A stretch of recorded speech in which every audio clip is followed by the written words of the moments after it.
want to know the answer? I have rules, and I want you to comply with them. They are for your benefit and for my pleasure. If you follow these rules to my satisfaction,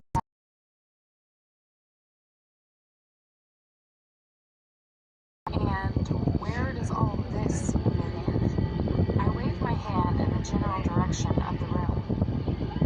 It's all part of the incentive package, both reward and punishment.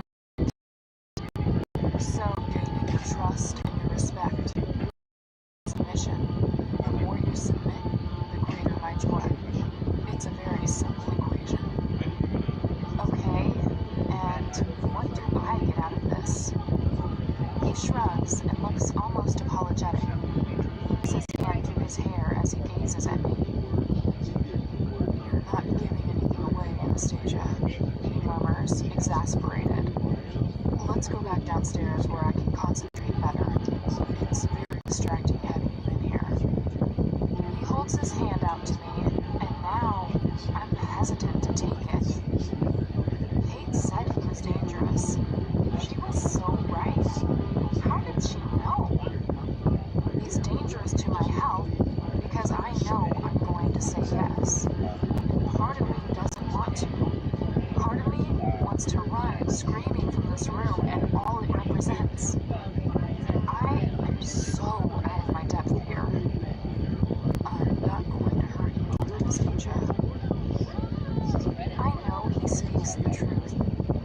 I take his hand and he leads me out the door. If you do this, let me show you.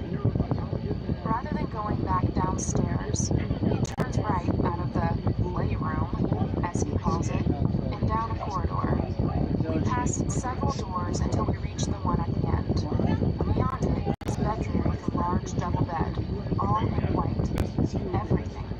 Furniture, walls, bedding. It's sterile and cold, but with the most glorious view of Seattle through the glass wall. This will be your room. You can decorate it how you like. Have whatever you like in here. My room? Voice. Not full time, just, say, Friday evening through Sunday. We have to talk about all that, negotiate. If you want to do this, he adds, his voice quiet and hesitant. I'll sleep here? Yes. Not with you. No. I told you, I don't sleep with anyone, except you when you're stupefied with drink. His voice is reprimanding.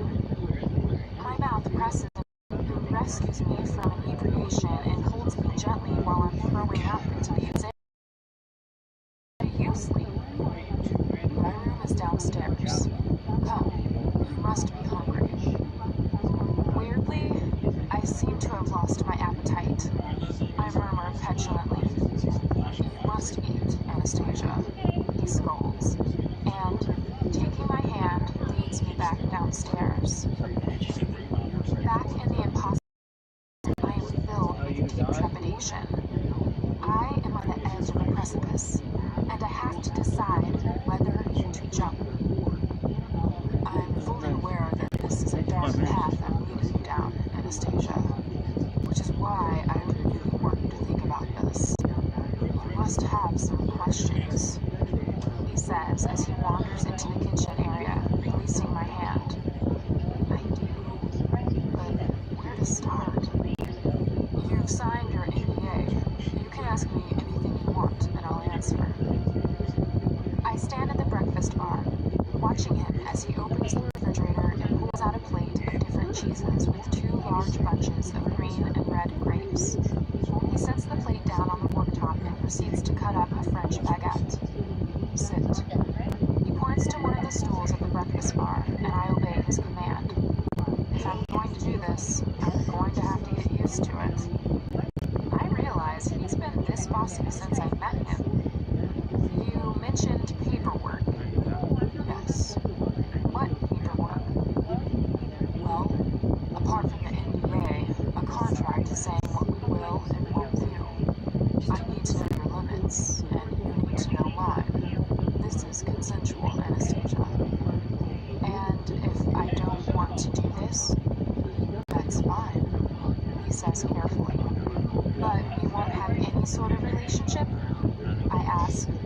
No. Why? This is the only sort of relationship I'm interested in. Why? He shrugs. It's the way I am. How did you become this way? Why is anyone the way they are? That's kind of hard to answer. Why do some people like cheese and other people hate it? Do you like cheese? Mrs. Jones, my housekeeper, has left this for supper. He takes some large white plates from a cupboard and places one in front of me.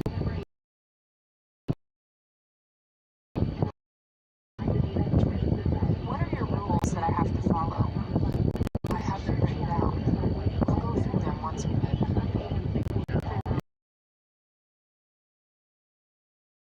Really not hungry.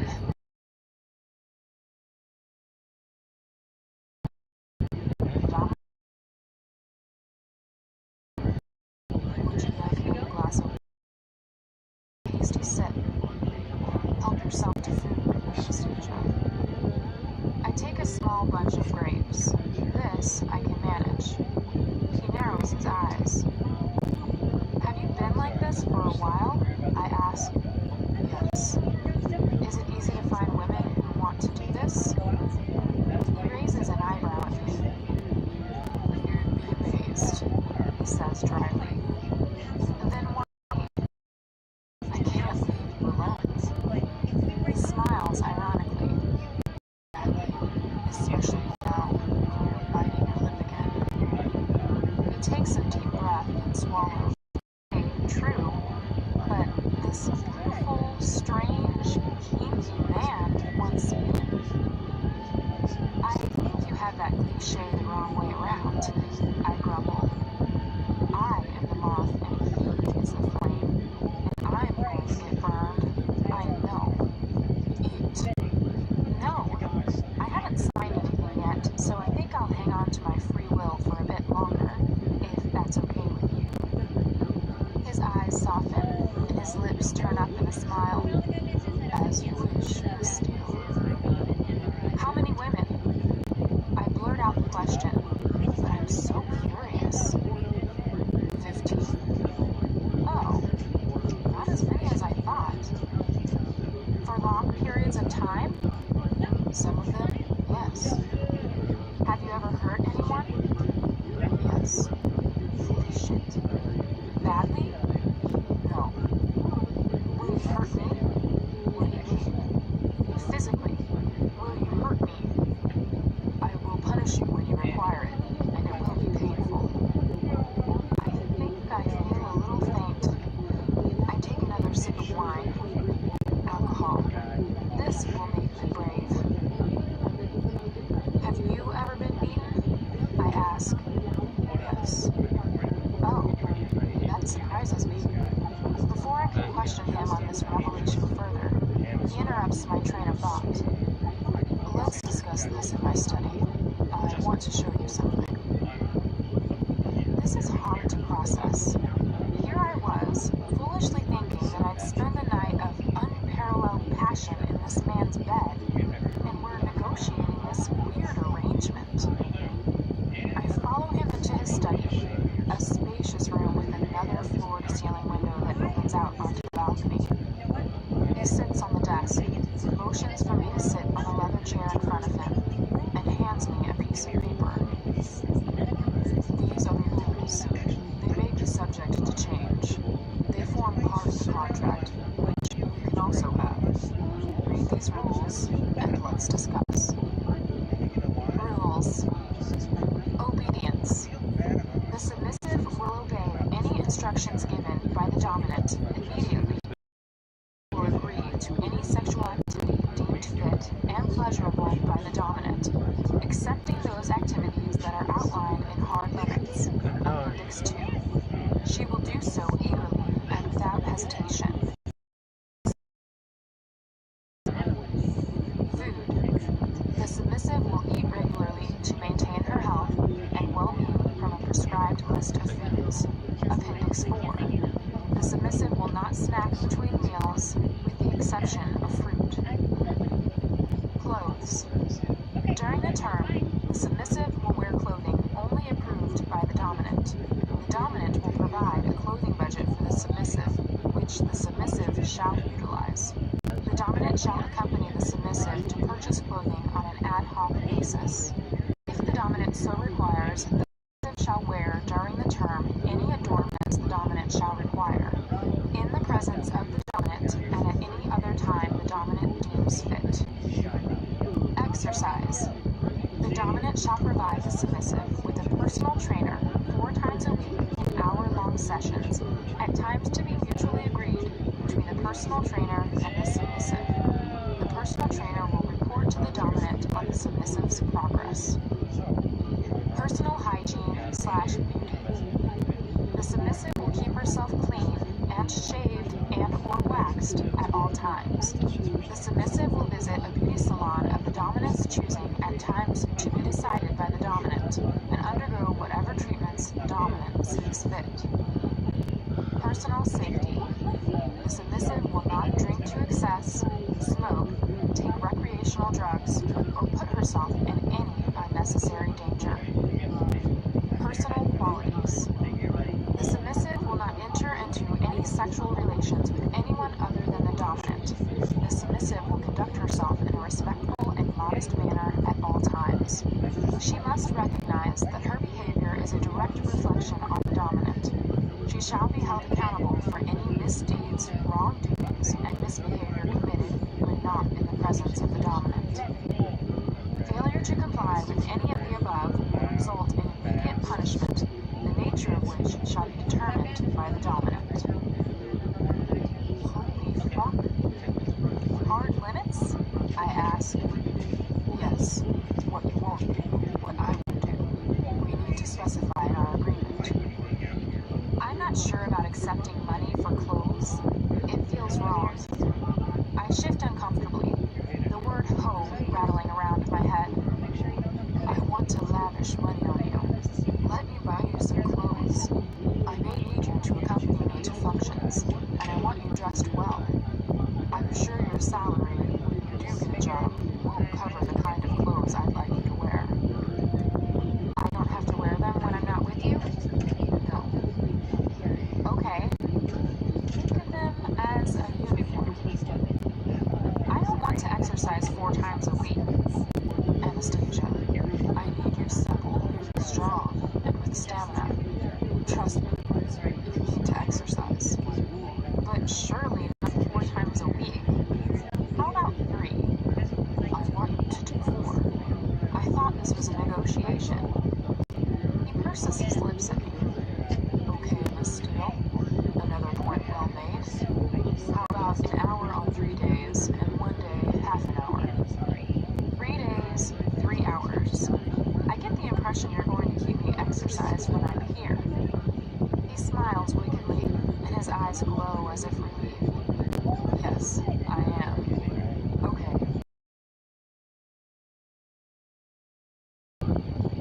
I stare down at his rules. Waxing? Waxing what? Everything? Ugh. So, limits. These are mine. He hands me another piece of paper. Hard limits. No acts involving fire play. No acts involving urination or defecation and the products thereof. No acts involving needles, knives, piercing, or blood. No acts involving gynecological medical instruments. No acts involving children or animals. No acts that will leave any permanent marks on the skin. No acts involving breath control. No activity that involves the direct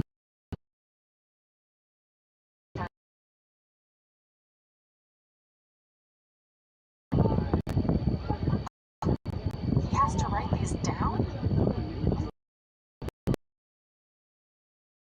Frankly, necessary. Any sane person wouldn't want to be involved in this sort of thing, surely. Though, I now feel a little queasy. Is there anything you'd like to add? He asks kindly. Crap, I've no idea. I am feet. He gazes at me and furrows his brow. Is there anything you won't do? I don't know. What do you mean you don't know? I squirm uncomfortably and bite my lip. I've never done anything like this. Well, when you've had sex, was there anything that you didn't like doing?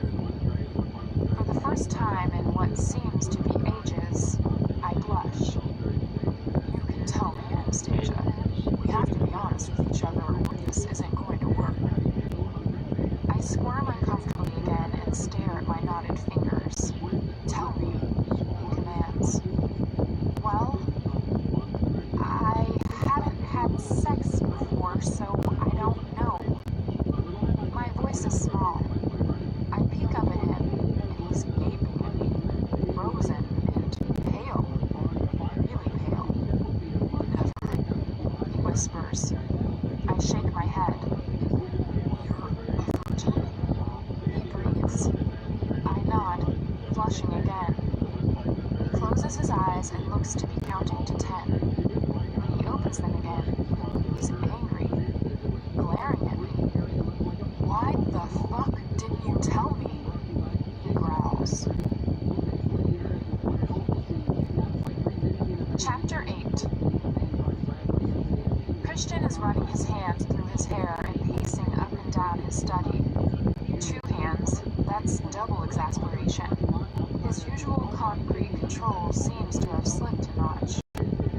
I don't understand why you didn't tell me. He castigates me. The subject never came up. I'm not in the habit of revealing my sexual status to everyone I meet. I mean, we hardly know each other. I'm staring at my hands. Why am I feeling guilty? Why is he so mad? I peek up at him. Well, you know a lot more about me now. He snaps. His mouth presses into a hard line. I knew what you experienced, but a virgin? He says it like it's a really dirty word.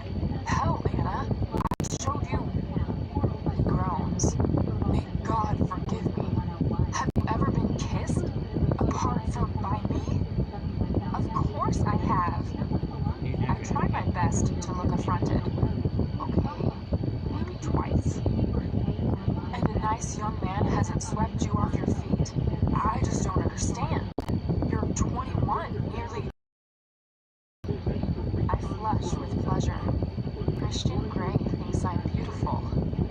I knot my fingers together, staring at them hard, trying to conceal my goofy grin. Where was she when I needed her? And you're seriously discussing what I want to do when you have no experience? His brows knit together. How have you avoided sex? Tell me. Shrug. No one's really... Why are you so angry with me? I whisper. I'm not angry with you. I'm angry with myself. I just assumed. He sighs. He regards me shrewdly and then shakes his head. Do you want to go? He asks, his voice gentle. No, unless you want me to go, I murmur. Oh no, I don't want to leave. Of course not. I like having you here. He frowns as he says this and then glances at his watch. It's late. And he turns to look at me. You're biting your lip. His voice is husky and he's eyeing me speculatively. Sorry. Don't apologize. It's just that I want to bite it too. Hard. I gasp. How can he say things like that to me and not expect me to be affected? Come, he murmurs. What? We're going to rectify the situation right now. What do you mean? What situation? Your situation. Anna, I'm going to make love to you now. Oh. The floor has fallen away. I'm a situation. I'm holding my breath. That's if you want to. I mean, I don't want to push my luck. I thought you didn't make love. I thought suddenly dry. He gives me a wicked grin, the effects of which travel all the way down there. I can make an exception, or maybe combine the two. We'll see. I really want to make love to you. Please, come to bed with me. I want our arrangement to work, but you really need to have some idea of what you're getting yourself into. We can start your training tonight, with the basics. This doesn't mean I've come over all hearts and flowers. It's a means to an end, but one that I want, and hopefully you do too. His gaze is intense. I flush. Oh my, wishes do come true. But I haven't done all the things you require from your list of rules. My voice is all breathy, hesitant. Forget about the rules. Forget about all those details for tonight. I want you. I've wanted you since you fell into my office, and I know you want me. You wouldn't be sitting here calmly discussing punishment and hard limits if you didn't. Please, Anna, spend the night with me. He holds his hand out to me. His eyes are bright, fervent, excited. And I put my hand in his. He pulls me up and into his arms so I can feel the length of his body against mine. This swift action taking me by surprise. He runs his fingers around the nape of my neck, winds my ponytail around his wrist, and gently pulls so I'm forced to look up at him. He gazes down at me. You are one brave young woman, he whispers. I am in flames. He leans down and kisses my lips gently, and he sucks at my lower lip. I want to bite this lip, he murmurs against my mouth, and carefully he tugs at it with his teeth. I moan, and he smiles. Please, Anna, let me make love to you. Yes, I whisper, because that's why I'm here. His smile is triumphant as he releases me and takes my hand and leads me through the apartment. His bedroom is vast. The ceiling-height windows look out on lit-up Seattle high-rises. The walls are white and the furnishings are pale blue. The enormous bed is ultra-modern, made of rough gray wood like driftwood. 4 posts, but no canopy. On the wall above it is a stunning painting of the sea. I am quaking like a leaf. This is it. Finally, after all this time, I'm going to do it with none other than Christian Grey. My breath is shallow, and I can't take my eyes off him. He removes his watch and places it on top of a chest of drawers that matches the bed, and removes his jacket, placing it on a chair. He's dressed in his white linen shirt and jeans. He is heart-stoppingly beautiful. His dark copper hair is a mess, his shirt hanging out, his gray eyes bold and dazzling. He steps out of his Converse shoes and reaches down and takes his socks off individually. Christian Grey's feet. Wow, what is it about naked feet? Turning, he gazes at me, his expression soft. I assume you're not on the pill. What? Shit. I didn't think so. He opens the top drawer of the chest and removes a packet of condoms. He gazes at me intently. Be prepared, he murmurs. Do you want the blinds drawn? I don't mind, I whisper. I thought you didn't let anyone sleep in your bed. Who says we're going to sleep? He murmurs. Oh, holy hell. He strolls slowly toward me, confident, sexy, eyes blazing, and my heart begins to pound. My blood's pumping through my body. Desire, thick and hot, cools in my belly. He stands in front of me, staring down into my eyes. He's so freaking hot. Let's get this jacket off, shall we? He says softly, and takes hold of the lapels and gently slides my jacket. Whispers. My breath pitches. I cannot take my eyes off his. He reaches up and gently runs his fingers down my cheek to my chin. Do you have... He adds, caressing. And sharp, I want to close my eyes, but I'm hypnotized by his eyes staring fervently into mine. Leaning down, he kisses me. His lips are demanding, firm and slow, molding mine. He starts unbuttoning my shirt while he places feather-like kisses across my jaw, my chin, and the corners of my mouth. Slowly, he peels it off me and lets it fall to the floor. He stands back and gazes at me. I'm in the pale blue loose, perfect fit bra. Thank heavens. Oh, Anna, he breathes. You have the most beautiful skin, pale and flawless. I want to kiss every single inch of it. I flush. Oh my. Why did he say he couldn't make love? I will do anything he wants. He grasps my hair tie, pulls it free, and gasps as my hair cascades down around my shoulders. I like brunettes, he murmurs, and both of his hands are in my hair, grasping each side of my head. His kiss is demanding, his tongue and lips coaxing mine. I moan, my tongue tentatively meets his. He puts his arms around me and hauls me against his body, squeezing me tightly. One hand remains in my hair, the other travels down my spine to my waist and down to my behind. His hand flexes over my backside and squeezes gently. He holds me against his hips, and I feel his erection, which he languidly pushes into me. I moan once more into his mouth. I can hardly contain the riotous feelings, or are they hormones, that rampage through my body. I want him so badly. Gripping his upper arms, I feel his biceps. He's surprisingly strong, muscular. Tentatively, I move my hands up to his face and into unmoving. I touch. He eases me toward the bed. He suddenly drops to his knees.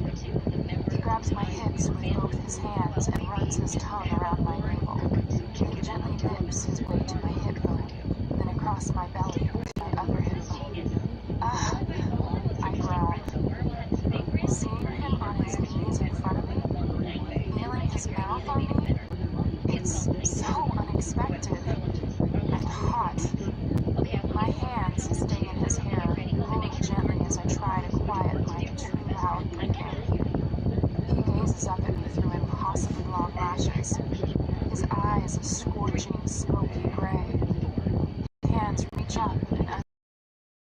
His hands move beneath the waistband, skimming and moving to my behind. He stops and licks his lips, never breaking eye contact. He leans forward, running his nose up the apex between my thighs. I feel him. There. You see, he murmurs. Hugs the duvet off the bed, then pushes me gently so I fall onto the mattress. Still kneeling, he grasps my foot and undoes my Converse, pulling off my shoe and sock. I raise myself up on my elbows to see what he's doing. I'm panting, wanting. He lifts my foot by the heel and runs his thumbnail up my instep. It's almost painful, but I feel the movement echoed in my groin. I gasp, not taking his eyes off mine. Again, he runs his tongue along my instep and then his teeth. Shit. I groan. How can I feel this there? I fall back onto the bed, moaning. I hear his soft chuckle. Oh, Anna, what I can do to you, he whispers. He removes my other shoe and sock, then stands and removes my jeans completely. I'm lying on his bed dressed only in my bra and panties, and he's staring down at me. You are very beautiful, Anastasia Steele. I can't wait to be inside you.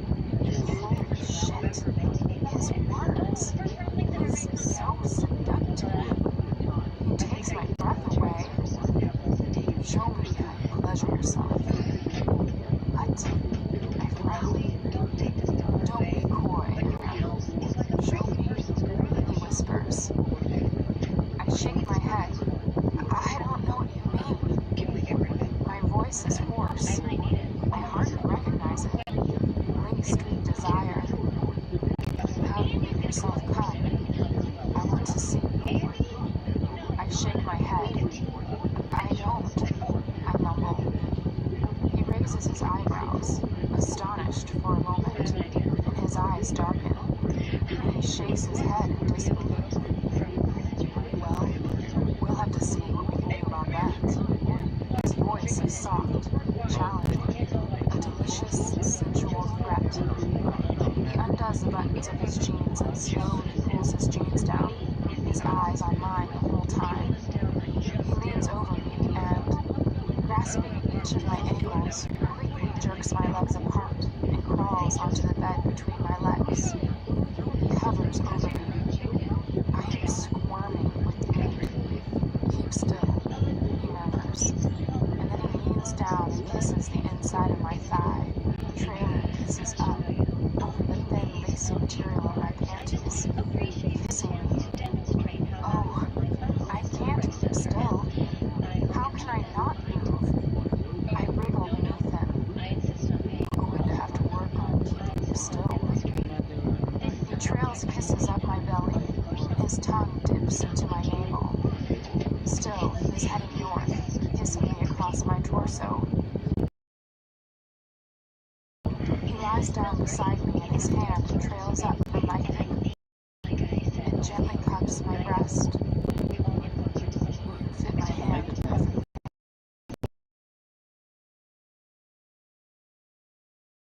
And gently lays it down, freeing my breast. It's the process. My breasts swell, and my nipples harden under his steady gaze. I am trussed up by my own bra. Very nice, he whispers appreciatively, and my nipples harden even more. He blows very gently on one as his hand moves to my other breast. His thumb slowly rolls the end of my nipple, elongating it. I groan, feeling the sweet sensation all the way to my groin. I am so wet. Oh, please, I beg internally as my fingers clasp the sheet tighter. His lips close around my other nipple, and when he tugs, I nearly convulse. Let's see if we can make you come like this, he whispers, continuing his slow, sensual assault. My nipples bear the delicious brunt of his deft fingers and lips, setting alight every single nerve ending so that my whole body sings with sweet agony. He just doesn't stop. Oh, please, I beg, and I pull my head back, my mouth open as I groan, my legs stiffening. Holy hell, what's happening to me? Let go, baby, he murmurs. His teeth close around my nipple, and his thumb and finger pull hard, and I fall apart in his hands, my body convulsing and shattering into 1,000 pieces. He kisses me deeply, his tongue in my mouth absorbing my cries. Oh my, that was extraordinary. Now I know what all the fuss is about. He gazes down at me, a satisfied smile on his face, while I'm sure there's nothing but gratitude and awe on mine. You are very responsive, he breathes. You're going to have to learn to control that, and it's going to be so much fun teaching you how. He kisses me again. My breathing is still ragged as I come down from my orgasm. His hand moves down my waist to my hips and then cups me intimately. Jeez. His finger slips through the fine lace and slowly circles around me. There. Briefly, he closes his eyes and his breathing hitches. You're so deliciously wet. God, I want you. He thrusts his finger inside me and I cry out as he does it again and again. He palms my clitoris and I cry out once more. He pushes inside me harder and harder still. I groan. Suddenly, he sits up and tugs my panties off and throws them on the floor. Pulling off his boxer briefs, his erection springs free. Holy cow! He reaches over to his bedside table and grabs a foil packet, and then he moves between my legs, spreading them farther apart. He kneels up and pulls a condom onto his considerable length. Oh no! Will it? How? Don't worry. He breathes, his eyes on mine. Expand too. He leans down, his hands on either side of my head, so he's hovering over me, staring down into my eyes, his jaw clenched, eyes burning. It's only now that I register he's still wearing a shirt. You want to do this? He asks softly. Please, I beg. Pull your knees up, he orders softly, and I'm quick to obey. I'm going to fuck you now, Miss Steele, he murmurs as he positions the head of his erection at the entrance of my sex.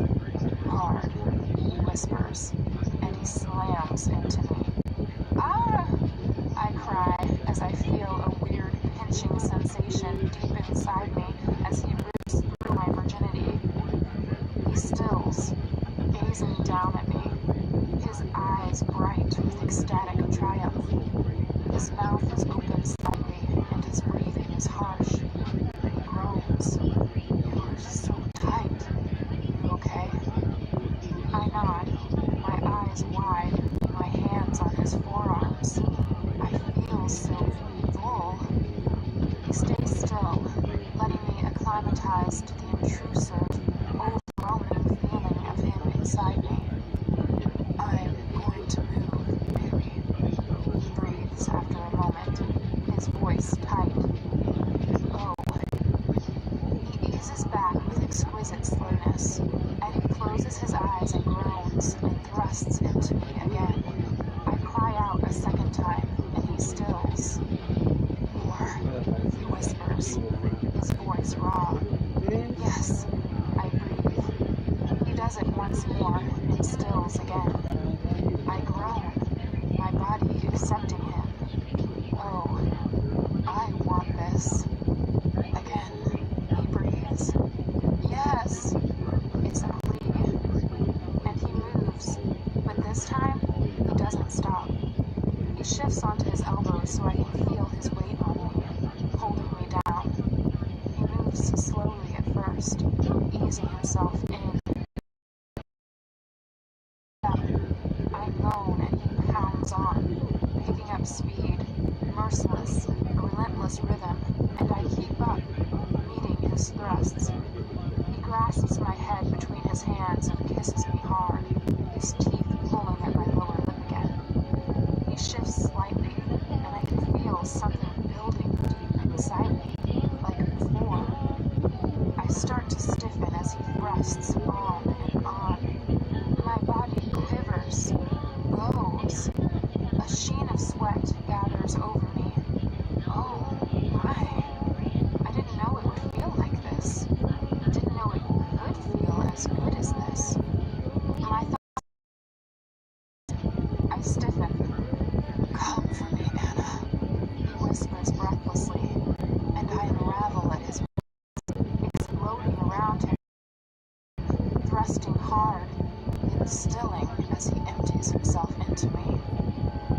I am still panting, trying to slow my breathing, my thumping heart, and my thoughts are in riotous disarray. Wow, that was astounding.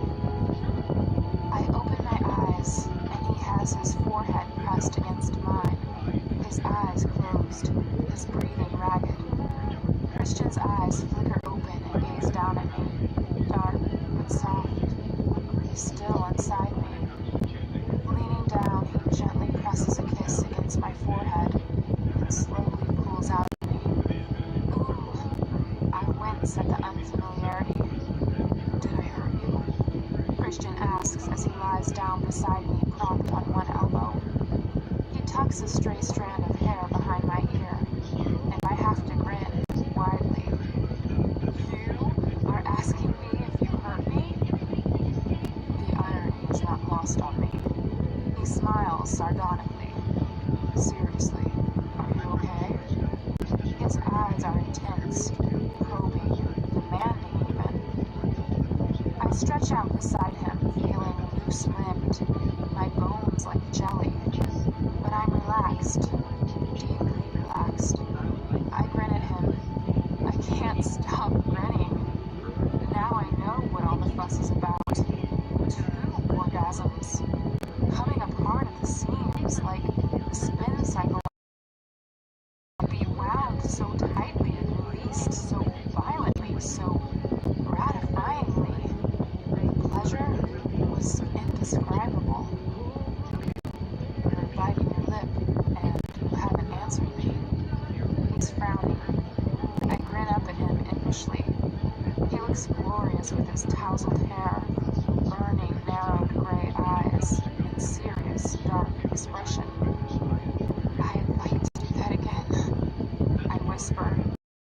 Come down, and he gazes at me through hooded eyes. Would you now, Miss Steele? He murmurs dryly. He leans down and kisses me very gently at the corner of my mouth. Demanding little thing, aren't you? Turn on your front. I blink at him momentarily, and then I turn over. He unhooks my bra and runs his hand down my back to my behind. You really have the most beautiful skin, he murmurs. He shifts so that one of his legs pushes between mine, and he's half lying across my back. I can feel the buttons of his shirt pressing into me as he gathers my hair off my face and kisses my bare shoulder. Why are you wearing your shirt? I ask. He stills. After a beat, he shuffles out of his shirt and he lies back down on me. I feel his warm skin. So, you want me to fuck you again? He whispers in my ear, and he begins to trail feather-like kisses around my ear and down my neck. He pushes my knee up higher, and my breath hitches. What's he doing now? He shifts so he's between my legs, pressed against my back, and his hand travels up my thigh to my behind. He caresses my cheek slowly, and then trails his fingers down between my legs. I'm going to take you from behind, Anastasia, he murmurs. And with his other hand, he grasps my hair at the nape in a fist and pulls gently, holding me in place. I cannot. I am pinioned beneath him, helpless. You are mine, he whispers. Only mine. Don't forget it. His voice is intoxicating, his words heady, seductive. I feel his growing erection against my thigh. His long fingers reach around to gently massage my clitoris, circling slowly. His breath is soft against my face as he slowly nips me along my jaw. You smell divine, he nuzzles behind my ear. His hand rubs against me, around and around. Reflexively, my hips start to circle, mirroring his hand, as excruciating pleasure spikes through my blood like adrenaline. Keep still, he orders, his voice soft but urgent, and slowly he inserts his thumb inside me, rotating it around and around, stroking the front wall of my vagina. The effect is mind-blowing, all my energy concentrated on this one small space inside my body. I moan. You like this? He asks softly, his teeth grazing my outer ear, and he starts to flex his thumb slowly, in, out, his fingers still circling. I close my eyes, trying to keep my breathing under control, trying to absorb the disordered, chaotic sensations that his fingers are unleashing on me, fire coursing through my body. I moan again. You're so wet, so quickly, so responsive. responsive. Oh, Anastasia, I like that. I like that a lot, he whispers. I want to stiffen my legs, but I can't move. He's pinning me down, keeping up a constant, slow, torturous rhythm. It's absolutely exquisite. I moan again, and he moves suddenly. Open your mouth, he commands, and thrusts his thumb in my mouth. My eyes fly open, blinking wildly. See how you taste, he breathes against my ear. Suck me, baby. His thumb, tongue, and my mouth closes around him, sucking wildly. I taste the saltiness on his thumb and the faint metallic tang of blood. Holy fuck, this is wrong, but holy hell is it erotic. I want to fuck your mouth, Anastasia, and I will, soon. His voice is hoarse. Right down on him. He gasps, and he pulls my hair tighter, painfully, so I release him. Naughty, sweet girl, he whispers, and then reaches over to the bedside table for a foil packet. Stay still. Don't move, he orders as he releases my hair. He rips the foil while I'm breathing hard, my blood singing in my veins. The anticipation is exhilarating. He leans down, his weight on me again, and he grabs my hair, holding my head immobile. I cannot move. I'm enticingly ensnared by him, and he's poised and ready to take me once more. We're going to go real slow this time, Anastasia, he breathes. And slowly, he eases into me. Slowly, slowly, until he's buried in me, stretching, filling, relentless. I groan loudly. It feels deeper this time. Delectable. I groan again, and he deliberately circles his hips and pulls back, pauses a beat, and then eases his way back in. He repeats this motion again and again. It's driving me to intermittent feeling. I'm not sure I can take much more. My body is wound so tight, craves his sweet, leisurely torment, backward, forward. Every time you moved, please. I groan again. He pulls out and moves slowly back into me, circling his hips once more. Tell me, he murmurs. You, please. He increases the rhythm infinitesimally, and his breathing becomes more erratic. My insides start quickening, and Christian picks up the rhythm. You are so sweet, he murmurs between each thrust. I want you so much. I moan. Me over the precipice. My body convulses around him, and I come, loudly calling out a garbled version of his name into the mattress.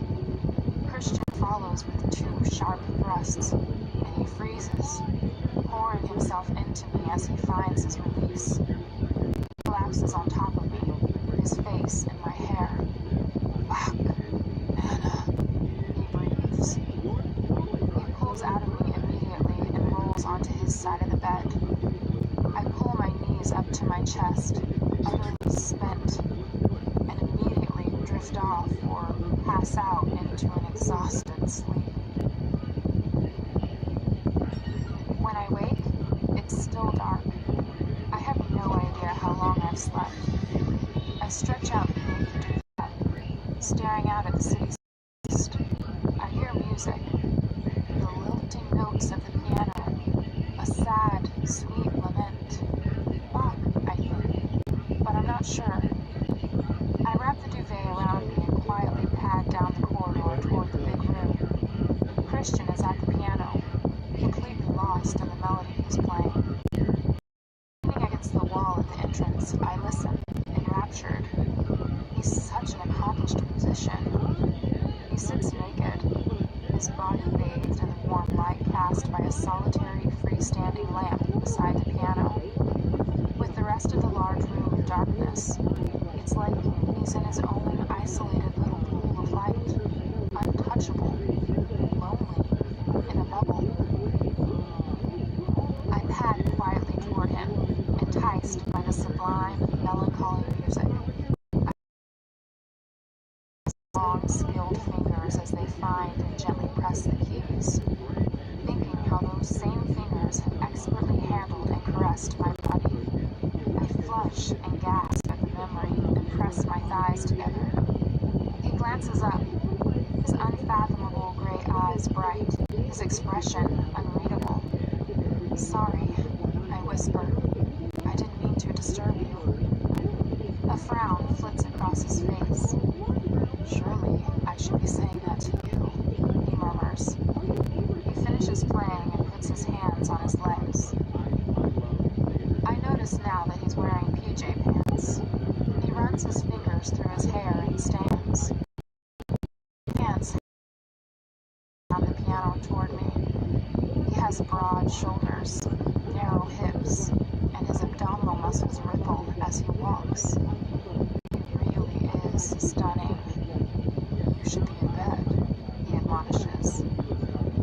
That was a beautiful piece. Bach? Transcription by Bach, but it's originally an oboe concerto by Alessandro Marcello. It was exquisite, but very sad, he orders. "You'll be exhausted in the morning." I woke, and you weren't there. "I find it difficult to sleep, and I'm not used to sleeping with anyone," he murmurs. I can't fathom his mood. He seems a little despondent, but it's difficult to tell in the darkness. Perhaps it was the tone of the piece he was playing. He puts his arm around me and gently walks me back to the bedroom. "How long have you been playing?" "You play beautifully." "Since I was 6.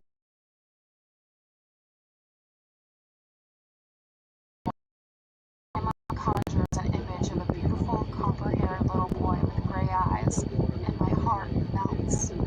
A muppet-haired kid who likes impossibly sad music. "How are you feeling?" he asks when we are back in the room. He switches on a side light. "I'm good." We both glance down at the bed at the same time. There's blood on the sheets, evidence of my lost virginity. I flush, embarrassed, pulling the duvet tighter around me. "Well, that's going to give Mrs. Jones something to think about," Christian mutters as he stands in front of me. He puts his hand under my chin and tips my head back, staring down at me. His eyes are intense as he examines my face. I realize that I've not seen his naked chest before.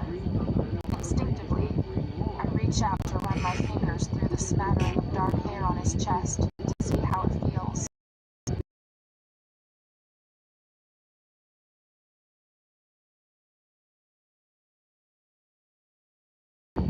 "I'll come and lie down with you." I drop my hand and frown. I don't think I've ever touched his torso. He opens a chest of drawers and pulls out a t-shirt and quickly slips it on. "Bed," he orders again. I climb back onto the bed, trying not to think about the blood. He clambers in beside me and pulls me into his embrace, wrapping his arms around me so that I'm facing away from him. He kisses my hair gently, and he inhales deeply. Sleep, Anastasia," he murmurs, and I close my eyes.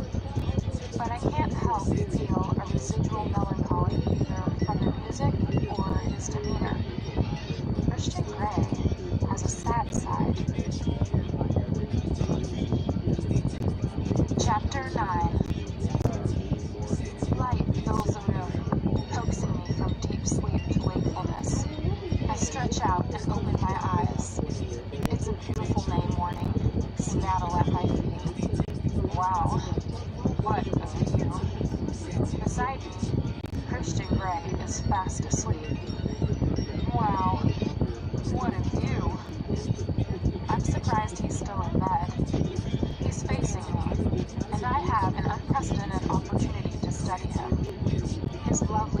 looks younger, relaxed in sleep. His sculptured, pouty lips are parted slightly, and his shiny, clean hair is a glorious mess. How could anyone look this good and still be legal? I remember his room upstairs. Perhaps he's not legal. I shake my head. So much to think about. It's tempting to reach out and touch him, but like a small child, he's so lovely when he's asleep. I could gaze at him all day, but I have needs. Bathroom needs. Jumping out of bed, I find his white shirt on the floor and shrug it on. I walk through a door thinking that it might be the bathroom, but I'm in a vast walk-in closet as big as my bedroom. Lines and lines of expensive suits, shirts, shoes, and ties. How can anyone need this many clothes? I tut with disapproval. Actually, Kate's wardrobe probably rivals this. Kate! Oh no! I didn't think about her all evening. I was supposed to text her. Crap! I'm going to be in trouble. I wonder briefly how she's getting on with Elliot. Returning to the bedroom, Christian is still asleep. I try the other door. It's the bathroom, and it's bigger than my bedroom. Why does one man need so much space? 2 sinks, I notice with irony. Given he doesn't sleep with anyone, one of them can't have been used. I stare at myself in a gigantic mirror above the sinks. Do I look different? I feel different. Any exercise in my life. You don't do any exercise in your life. So you've just slept with him, given him your virginity, a man who doesn't love you. In fact, he has very odd ideas of you. Are you crazy? She's shouting at me. I wince as I look in the mirror. I have to process all this. It increases and has a red room of pain waiting for me. I shudder. I'm bewildered and confused. My hair is its usual wayward self. Just fucked hair doesn't suit me. I try to bring order to the chaos with my fingers, but fail miserably and give up. Maybe I'll find hair ties in my purse. I'm starving. I head back out to the bedroom. Sleeping Beauty is still sleeping, so I leave him and head for the kitchen. Oh no, Kate. I left my purse in Christian's study. I fetch it and reach for my cell phone. 3 texts. Are you okay, Anna? Where are you, Anna? Damn it, Anna. I call Kate. When she doesn't answer, I leave her a groveling message to tell her I am alive and have not succumbed to Bluebeard. Well, not in the sense she would be worried about. Or perhaps I have. Ugh, this is so confusing. I have to try to categorize and analyze my feelings for Christian Grey. It's an impossible task. I shake my head in defeat. I need alone time, away from here, to think. I find 2 welcome hair ties at the same time in my bag and quickly tie my hair in pigtails. Yes! The more girly I look,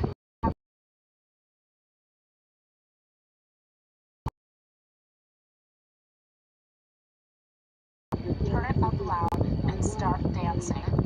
Holy hell, I'm hungry. I am daunted by his kitchen. It's so sleek and modern, and none of the cupboards has handles. It takes me a few seconds to deduce that I have to push the cupboard doors to open them. Perhaps I should cook Christian breakfast. He was eating an omelet the other day. Yesterday at the Heathman. And check in the fridge around the kitchen. Being busy is good. It allows a bit of time to think, but not too deeply. Music blaring in my ears also helps stave off deep thought. I came here to spend the night in Christian Grey's bed and managed it. Even though he doesn't let anyone in his bed. I smile. Mission accomplished. Big time. I grin. Big, big time. And I'm distracted by the memory of last night. His words, his body, his love-making. I close my eyes as my body hums at the recollection, and my muscles contract deliciously deep in my belly. My subconscious scowls at me. Deep down, I know she has a point. I shake my head to concentrate on the task at hand. There is a state-of-the-art range. I think I have the hang of it.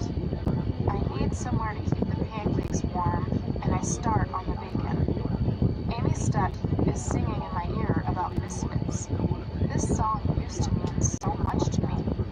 That's because I'm a misfit. I have never fitted in anywhere, and now I have an indecent proposal to consider from King Misfit himself. Why is he this way? Nature or nurture? Christian is sitting on one of the bar stools at the breakfast bar, leaning on it, his face supported by his stapled hands. He's still wearing the t-shirt he slept in. Just fucked hair really, really suits him, as does his designer stubble. He looks both amused and bewildered. I freeze, flush, then gather myself and pull the headphones out of my ears, my knees weak at the sight of him. Good morning, Miss Steele. You're very energetic this morning, he says dryly. I slept well. I stutter my explanation. His lips try to mask his smile. He pauses and says with an intense look, and I don't think he's referring to food. Pancakes, bacon, and eggs? Sounds great. I don't know where you keep your placemats. I shrug, trying desperately hard not to look flustered. I'll do that. You cook. Would you like me to put some music on so you can continue your, dancing? I stare down at my fingers, knowing that I am turning puce. Please, don't stop on my account. It's very entertaining. His tone is one of wry amusement. I purse my lips. Entertaining, eh? My subconscious has doubled over in laughter at me. I turn and continue to whisk the eggs, probably beating them a little harder than necessary. In a moment, he's beside me. He gently pulls my pigtail. I love these, he whispers. They will protect you. Bluebeard. How would you like your eggs? I ask tartly. He smiles. Thoroughly whisked and beaten. He smirks. I turn back to the task at hand, trying to hide my smile. He's hard to stay mad at, especially when he's being so uncharacteristically playful. He opens a drawer and takes out 2 slate black placemats for the breakfast bar. I pour the egg mix into a pan, pull out the bacon, turn it over, and put it back under the grill. When I turn back around, there is orange juice on the table, and he's making coffee. Would you like some tea? Yes, please, if you have some. I find a couple of plates and place them in the warming tray of the range. Christian took them with my lips. Bit of a foregone conclusion, wasn't I? Are you? I'm not sure we've concluded anything yet, Miss Steele, he murmurs. What does he mean by that? Our negotiations? Our, relationship? Whatever that is? He's still so cryptic.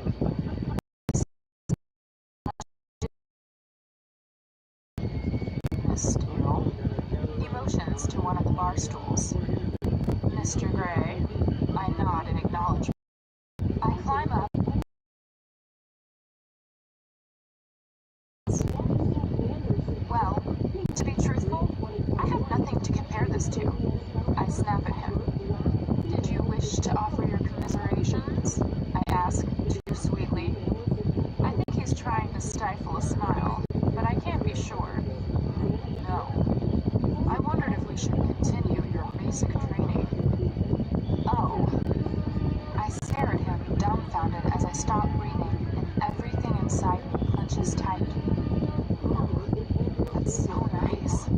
I suppress my groan. Eat, anesthesia. My appetite has become uncertain again. More sex. Yes, please. This is delicious, incidentally. He grins at me. I try a forkful of omelet, but can barely taste it. Basic training? I want to fuck your mouth? Is that one part of basic training? Stop biting your lip. It's very distracting, and I happen to know you're not wearing anything under my shirt, which makes it even more distracting. I dunk my tea bag in a small pot that Christian has provided. My mind's in a whirl. What sort of basic training did you have in mind? I ask, my voice slightly too high, betraying my wish to sound as natural, disinterested, and calm as I can with my hormones wreaking havoc through my body. Well, as you're sore, I thought we could stick to oral skills. I choke on my tea, and I stare at him, eyes wide and mouth gaping. He pats me gently on the back and passes me some orange juice.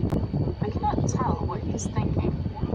That's if you want to stay, he adds. I glance up at him, trying to recover my equilibrium. His expression is unreadable. It's so frustrating. I'd like to stay for today, if that's okay. I have to work tomorrow. What time do you have to be at work tomorrow? 9. I'll get you to work by 9 tomorrow. I frown. Does he want me to stay another night? I'll need to go home tonight. I need clean clothes. We can get you some here. I don't have spare cash to spend on clothes. His hand comes up and he grasps my chin, tugging it so my lip is released from the grip of my teeth. I'm not even aware I've been biting my lip. What is it? He asks. I need to be home this evening. His mouth is a hard line. Okay, this evening, he acquiesces. Now eat your breakfast. My thoughts and my stomach are in turmoil. My appetite has vanished. I stare at my half-eaten breakfast. I'm just not hungry. Eat, Anastasia. You didn't eat last night. I'm really not hungry, I whisper. His eyes narrow. I would really like you to finish your breakfast. What is it with you and food? I blurt out. His brow knits. I told you, I have issues. What is that all about? I pick up my food. His expression softens as I carefully make my way through my breakfast. I note democratic. Yes. He frowns. Not my usual style. After I've done this, we'll take a bath. Oh. Okay. Oh my. I'd much rather have a shower. My cell rings, interrupting my reverie. It's Kate. Hi. I wander over to the glass doors of the balcony, away from him. Anna, why didn't you text last night? She's angry. I'm sorry. I was overtaken by events. You're okay? Yes, I'm fine. Did you? She's fishing for information. I roll my eyes at the expectation in her voice. Kate, I don't want to talk over the phone. Christian glances up at me. You did. I can tell. How can she tell? She's bluffing. And I can't talk about this. I've signed a damned agreement. Kate, please.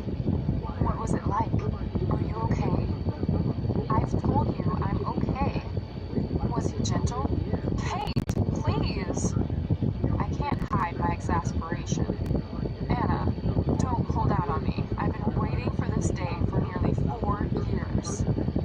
I'll see you this evening. I hang up.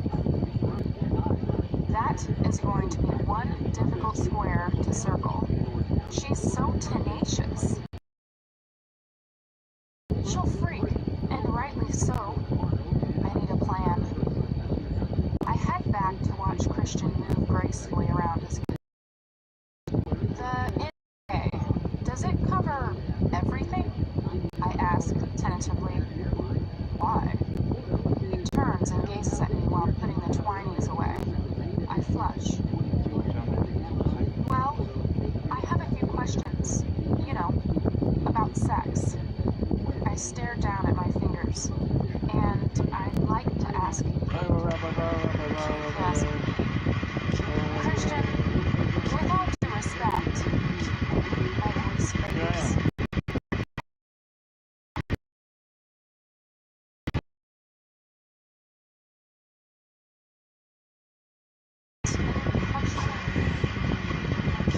It's just about mechanics. I won't mention the red room of pain. He raises his eyebrows. Red room of pain. It's mostly about pleasure, Anastasia. Believe me, he says. Besides, his tone is harsher. Your roommate is making a feast with 2 backs with my brother. I'd really rather you didn't. Does your family know about your, predilection? No, it's none of their business. He saunters toward me until he's standing in front of me. What do you want to know?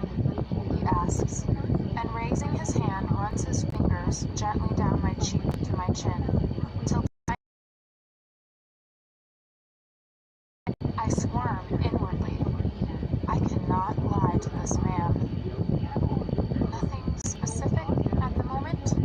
I whisper. Well, we can start with, how was last night for you? His eyes burn, filled with curiosity. He's anxious to know. Wow. Good, I murmur. His lips lift slightly. Me too, he murmurs. I've never had vanilla sex before. There's a lot to be said for it. But then, maybe it's because it's with you. He runs his thumb across my lower lip. I inhale sharply. Vanilla sex? Come, let's have a bath. He leans down and kisses me. My heart leaps and desire pulls way down low. Way down there. The bath is a white stone, deep, egg-shaped affair. Very designer. Christian leans over and fills it from the faucet on the tiled wall. He pours some expensive-looking bath oil into the water. It foams as the bath fills and smells of sweet, sultry jasmine. He stands and gazes at me, his eyes dark, then peels his t-shirt off and casts it on the floor. Miss Steele. He holds his hand out. I'm standing in the doorway, wide-eyed and wary, my arms wrapped around myself. I step forward while surreptitiously admiring his physique. I take his hand, and he bids me to step into the bath while I am still wearing his shirt. I do as I am told. I'll have to get used to it if I'm going to take him up on his outrageous offer. If the water is enticingly hot, turn around, face me. I know that look is delicious. I can attest to that. But will you stop biting it? He says through clenched teeth. Your chewing it makes me want to fuck you, and you're sore, okay? I gasp, automatically unlocking my lip, shocked. Yeah, he challenges. Get the picture? He glares at me. I nod frantically. I sit by the sink. Water and iPods? Not really? Clever shirt. Lifts it. I'm naked, for heaven's sake. But I know he won't want that. Inside. You could do it for maybe like 2 hours. Really? You're very beautiful. Without even trying. You would be like, without. Don't hang your JT your from JT shame. in the morning. You have nothing to be 2 hours ashamed season. of. It's a real joy. And he'd be to like, I stand could just do in 2 hours on JT and Notre Dame football. He takes my chin in his hand. And we used to play on Fridays. So close. I could just Really? reach up and touch him. Yeah, have they been playing the weather? He can sit down They now. suck dick. He calms my Why? scattered thoughts, and I scoot down into the warm, welcoming water. It's your first, like, It stings, and that Wet. takes me by surprise. there's But it wet. smells heavenly too. Never The lose a initial game. smarting pain soon ebbs away. What is it? I lie back and briefly close my eyes, Corn? relaxing in the soothing warmth. JT used to play.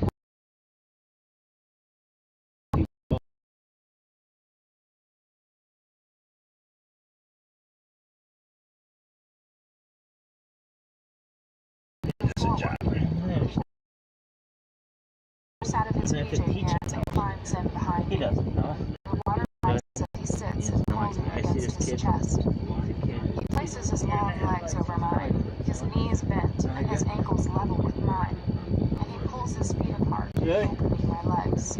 Kid. I gasp in surprise. His nose is in my He's hair. 0-3 as a Nails fucking deep. coach. You smell I could so be good, 0-3 as a coach. Anastasia. Really? A tremor It's not runs hard. through my Any whole rabbit kid body. can be 0-3 as a coach. Anyone in the country right now. Really? In a bath with Where is Christian he? Grey. He's naked. They put their mind to it. If someone had told me I'd be doing this when I woke up in his hotel suite yesterday, I would not Well, he's have only believed 0-2. them. Well, he's 0-3 overall. He reaches Really? for a bottle Yeah, of any body rabbits in wash the from country the could built-in fucking shelf throw that. beside the bath and squirts Yes, some well, into his really? hand. For sure, man. For He sure. rubs his hands together, They could just throw that creating a fucking soft, yes foamy easily. lather. Why? And he closes his hands around my neck and starts to rub the soap Really? into my neck and shoulders, massaging firmly with Does his Marcus long, Freeman suck strong that much dick? fingers. I groan. His hands He'll on be me fine, feel but good. it's not. You like that? I can almost hear his I smile. wouldn't want that fucking job. He moves down my arms, then beneath them to my underarms, washing gently. Kids. I'm so glad Kate There's- insisted I Remember shave. Korea? His There's hands glide across the to my Louvre, breasts, and I inhale sharply as City his of New York. fingers encircle them and start kneading gently, president. taking no prisoners. My body bows instinctively, pushing my breasts I'll never into his forget that. hands. If you ever fucking My nipples are know tender, anything about it, it's very like, tender, no doubt, what was I saying? How was I from his do? less than delicate treatment of It's them like you have last to night. reach. He doesn't linger long and glides his hands down to my stomach Oh. and belly. My breathing increases Oh, and your my breathing heart is increases. racing. His growing erection presses against my behind. It's such a turn on knowing that it's Goddamn my it. body making him feel this way. Ha! Not your mind, my subconscious, as I pant against him, wanting, needing. He leans down and washes between my legs. I hold my breath, his fingers skillfully stimulating me through the cloth. It's heavenly, and my hips start moving at their own rhythm, pushing against his hand. As the sensations take over, I tilt my head back, my eyes rolling to the back of my head. My mouth slack, and I groan. The pressure is building slowly, inexorably inside me. Oh my. Feel it, baby. Christian whispers in my ear, and very gently grazes my earlobe with his teeth. Doesn't this bitch ever take you to Burger King? My legs are pinioned by his Why? to the side of the She's bath. never like, he Prisoner. pulls in Easy to access the this drive-through with most his private part of eloquence. myself. Oh, Gets your hash browns I like those whisper. little ones. It's like, I dude, try to go to stiffen my McDonald's, legs get as my yourself body something gets fucking rigid. for risen. I am in a sexual thrall to this man. Really? He doesn't Oh, dude, I'm kidding. McDonald's hash brown allegedly fine. Dude, enough now, that shit. he murmurs, and he stops. What? No, no, no. My breathing is ragged. Why are you stopping? I gasp. Because I have I know. other plans for you, Anastasia. What? Oh my. But I was... That's not fair. Turn around. I need Really? washing too, he murmurs. Oh. Turning to face him, I'm shocked to find he has his erection firmly in his grasp. My mouth drops open. I want you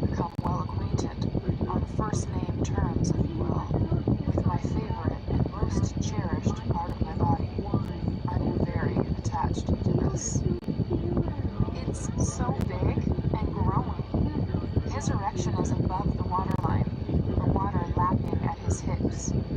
I glance up at him and come face to face with his wicked grin. He's enjoying my astounded expression. I realize that I'm staring. I swallow. That was inside me. It doesn't seem possible. He wants me to touch him. Okay, bring it on. I smile at him and reach for the body wash, squirting some soap onto my hand. I do as he's done, lathering the soap in my hands until they are foamy. I do not take my eyes off his. My lips are parted to accommodate my breathing. Very deliberately, I gently bite my bottom lip and then run my tongue across it, tracing where my teeth have been. His eyes are serious and dark, and they widen as my tongue skims my lower lip. I reach forward and place one of my hands around him, mirroring how he's holding himself. His eyes close briefly. Wow, feels much firmer than I expected. I squeeze and he places his hand over mine. Like this, he whispers, and he moves his hand up and down with a firm grip around my fingers, and my fingers tighten around him. He closes his eyes again, and his breath itches in his throat. When he opens them again, his gaze is scorching, molten gray. That's right, baby. He releases my hand, leaving me to continue alone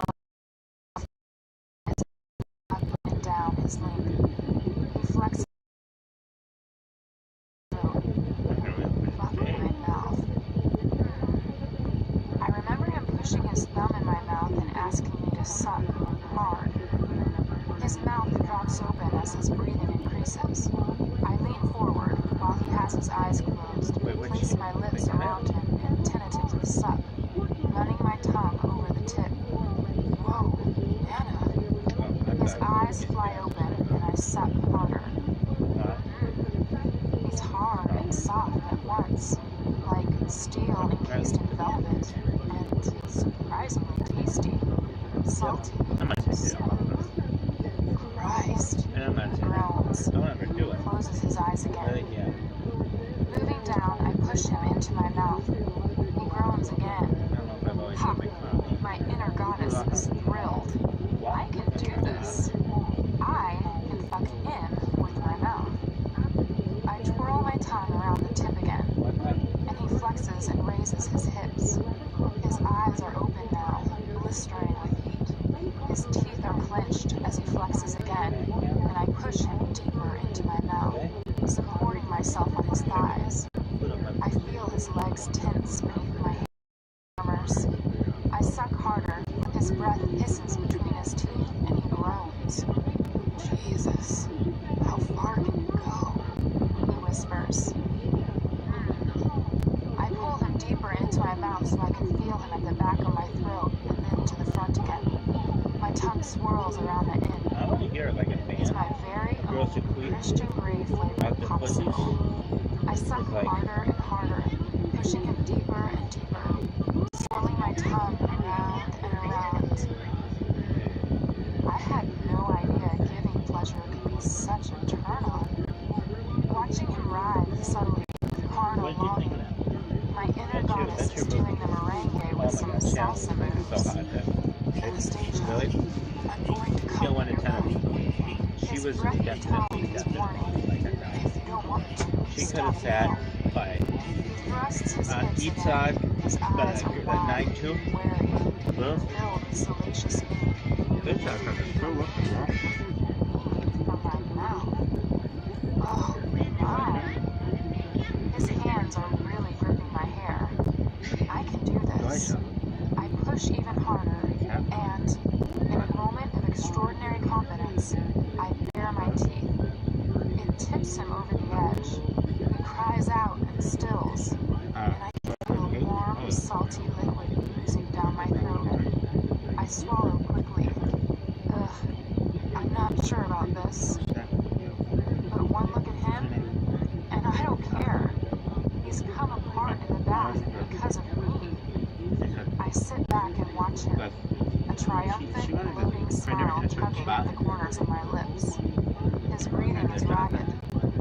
Opening his eyes, he glares at me. Don't you have a gag reflex? He asks, astonished. Christ, Ed, that was really good. Unexpected, though. He frowns. No, you never cease to amaze me. I smile and consciously bite my lip. He eyes me speculatively. Have you done that before? No. And I can't help a small tinge of pride in my denial. Good, he says complacently, and I think, relieved. Yet another first in a studio. He looks appraisingly at me. Well, you get an A in oral skills. Let's go to bed. I owe you an orgasm. Orgasm? Another one? Quickly, he clambers out of the bath, giving me my first full glimpse of the Adonis, divinely formed that is pushed gray.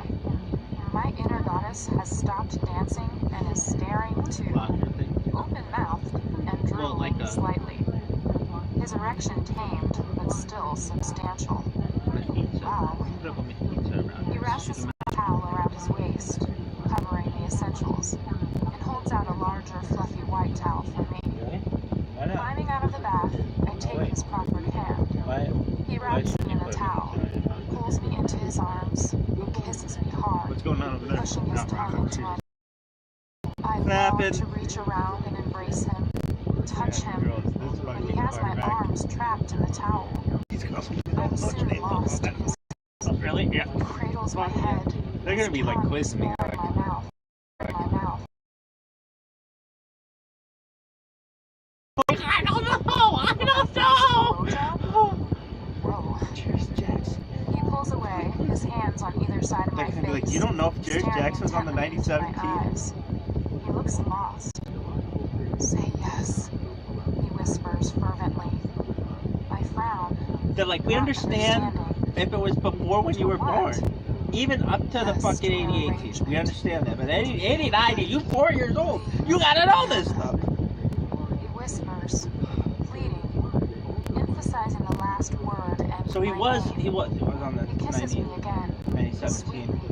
Passionately, before he stands back and You stares didn't at know. me, blinking slightly. He takes my hand and leads me back to his bedroom, leaving me reeling. He is So I follow a him. professional Canadian football pass game coordinator and quarterback coach. Really wants Quarterback this. coach for people. Yeah. In his bedroom, he stares down at me as we stand by his bed. Trust me? He asks suddenly. Really? I nod. James Jackson could commit murder right now. What's he going to do to me now? An electric thrill hums through me. Lie down. I'm so young, please. He murmurs. He moves forward. James Jackson. Instinctively, I move back until I feel the bed against the back of my Who holds? Do you knees. think they've ever met? He I think drops so. his towel, I think there's a picture of but him I with you. can't take my eyes off his face. His expression is ardent, full of desire. Oh, Anastasia, Oh, no, he's there. what shall I do to you? He whispers as he lowers me onto the bed, lying beside me and raising my hands above my head. Keep your hands up. I want to cross. Ever. Is this for real? Answer me, he demands, No, it's his voice soft. I won't move my hands. Slowly. I'm mesmerized by his tongue as it sweeps slowly over his upper lip. Pretty good. He's staring into my eyes, watching me, appraising. He leans down and he says softly, and he cups my chin, pushing it up, giving him access to my throat. His lips glide down my throat, hissing, sucking, and nipping, to the small dip at the base of my neck. My body leaps to attention, everywhere. My recent bath experience has made my skin hypersensitive. My heated blood pools low in my belly, between my legs, right down there. I groan. Oh, they're I want to touch him. I move my hands and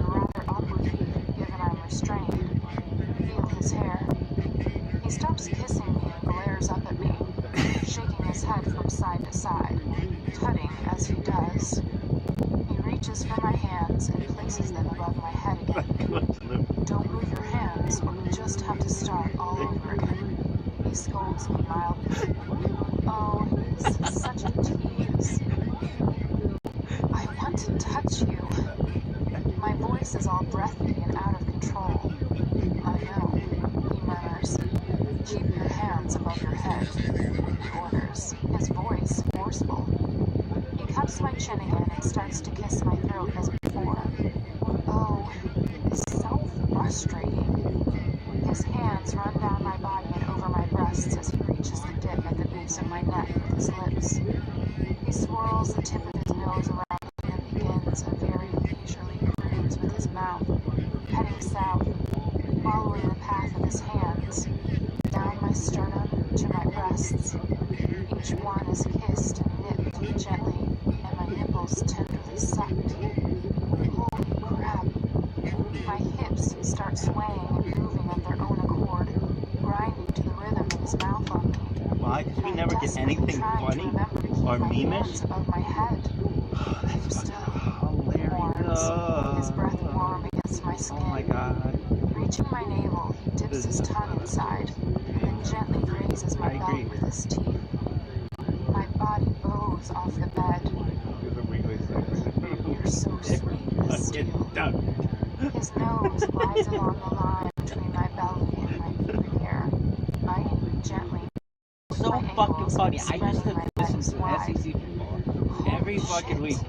This He grabs fucking my left foot, bends my knee, and brings my foot up to his I know mouth. all about Birmingham, Watching and fucking assessing my every reaction, Alabama. he tenderly kisses each of my They have this toes, fucking. then bites each one of them softly on the pads. When he reaches my little toe, They have these he hosts. bites harder.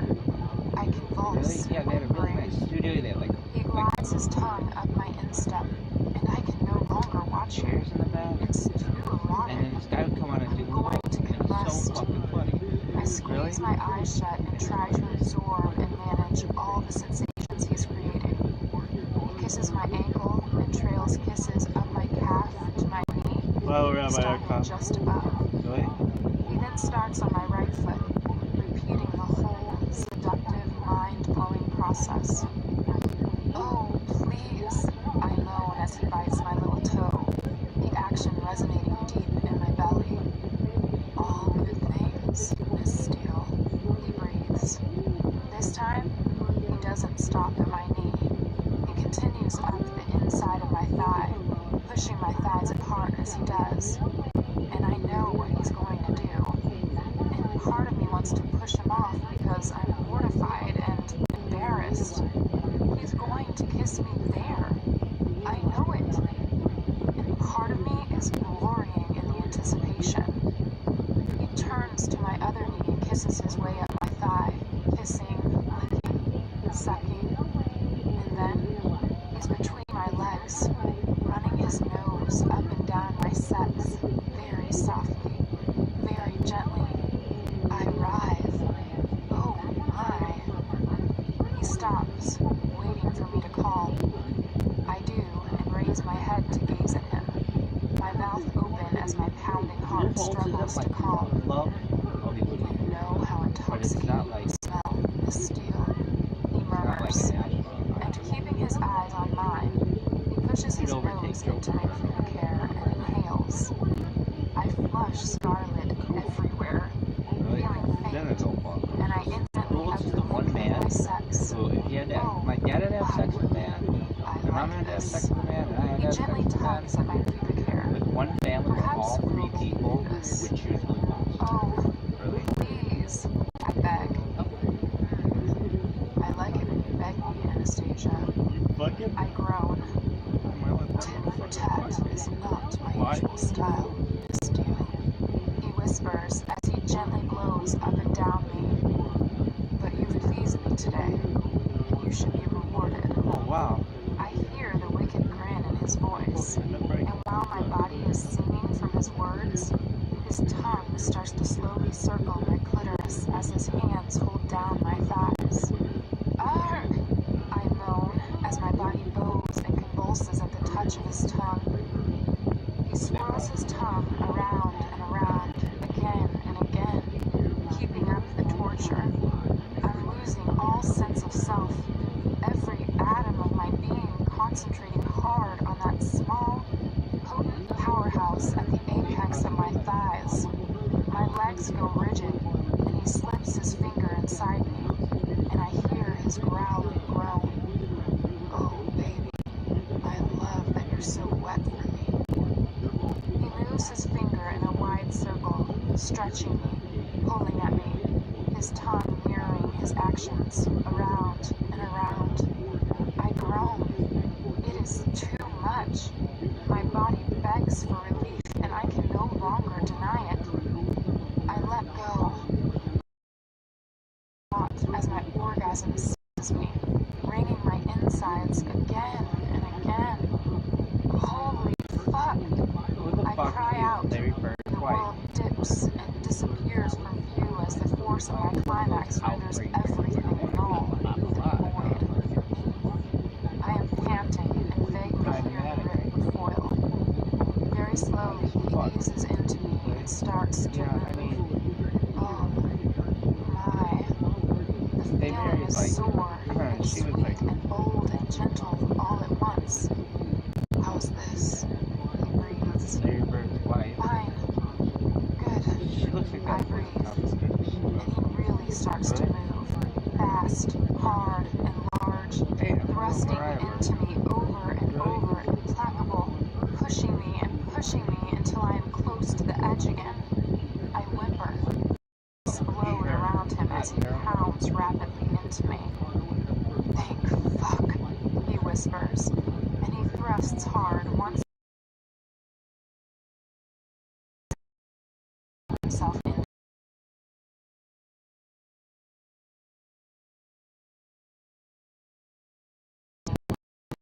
full weight. I pull my tied hands over his neck and hold him the best I can. I know in that moment, and his, the wonder that he's introduced me to, it's beyond anything I could have imagined. And he wants to take it further, so much further, to a pit his elbows and stares down at me, gray eyes and tense. See how good we are together, he murmurs. If you give yourself to me, it'll be so much better. Trust me, Anastasia. I can take you places you don't even know exist.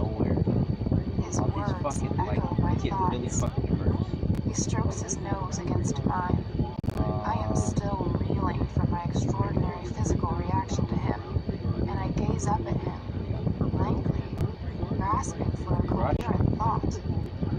Suddenly, we both become aware of voices in the hall outside his bedroom door. It takes a moment to process what I can hear. But if he's still in bed, then he must be ill. He's never in bed at this time. Christian never sleeps in. Mrs. Gray, please. Taylor, you cannot keep me from my son. Mrs. Gray, he's not alone. What do you mean he's not alone? He has someone with him. Really? Oh. Even I hear disbelief in her voice.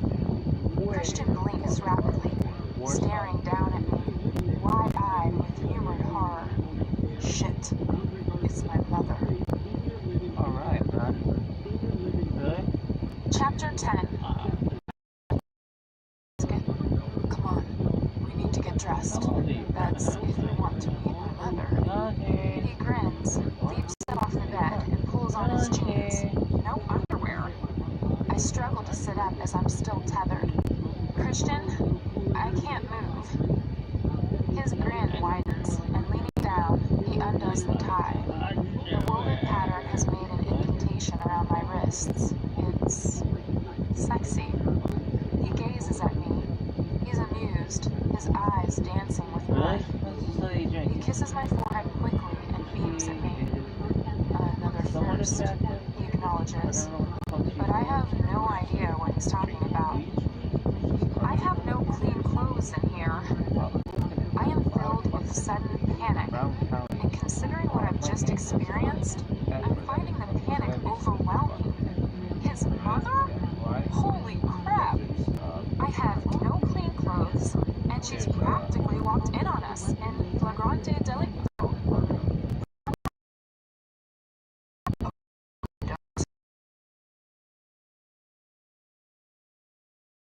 He has slipped on a white t-shirt and runs his hand through his just fucked hair.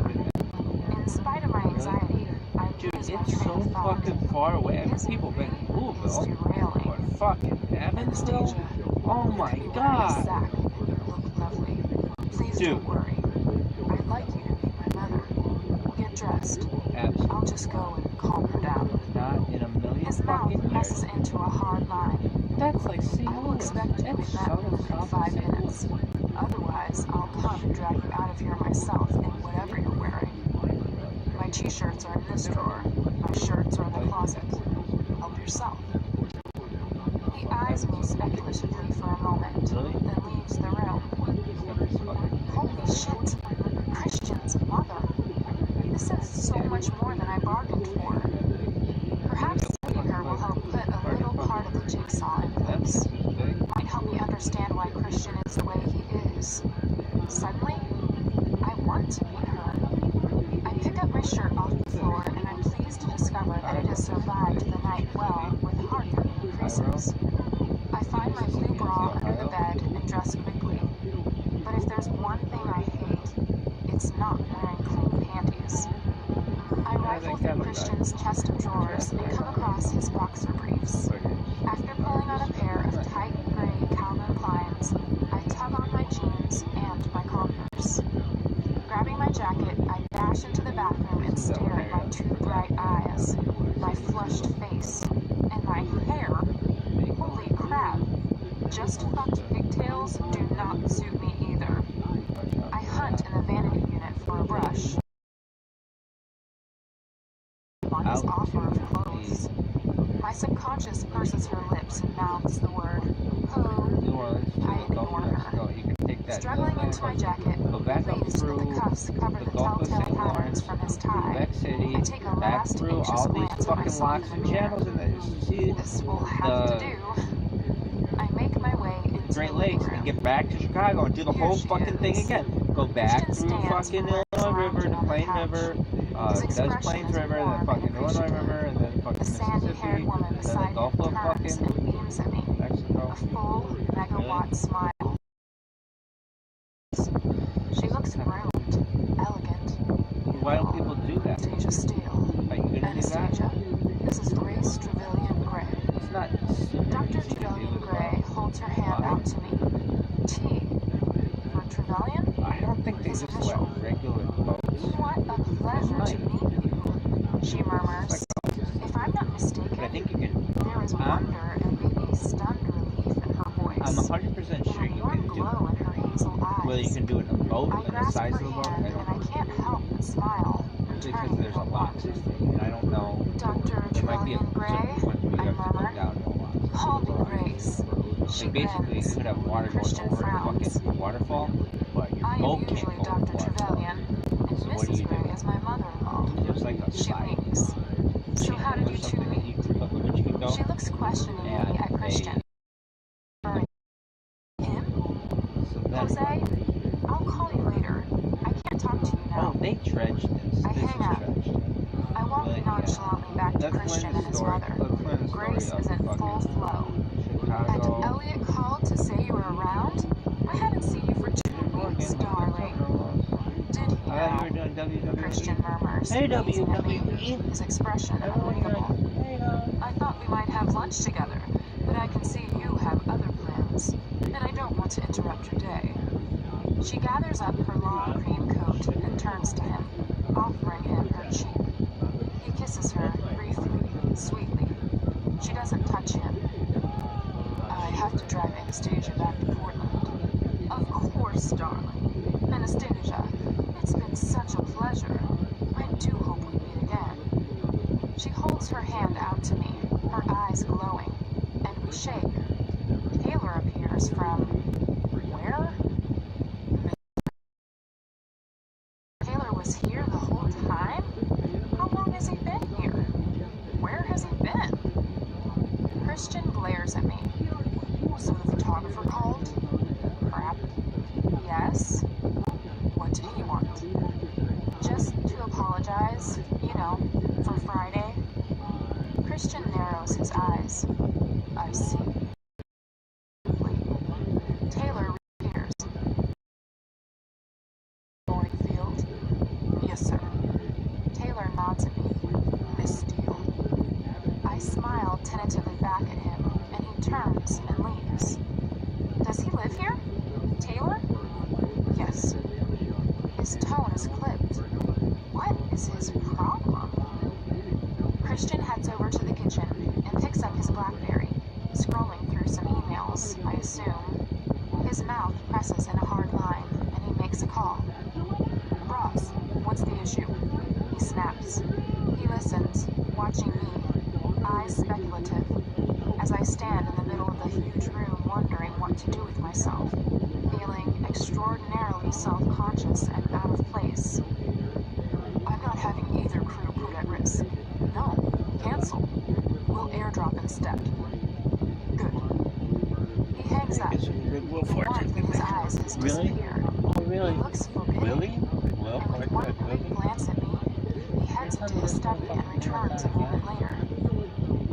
This is a contract. Read it, and we'll discuss it next weekend. May I suggest you do some research so you'll know what's involved? He pauses. That's if you agree, and I really hope you do.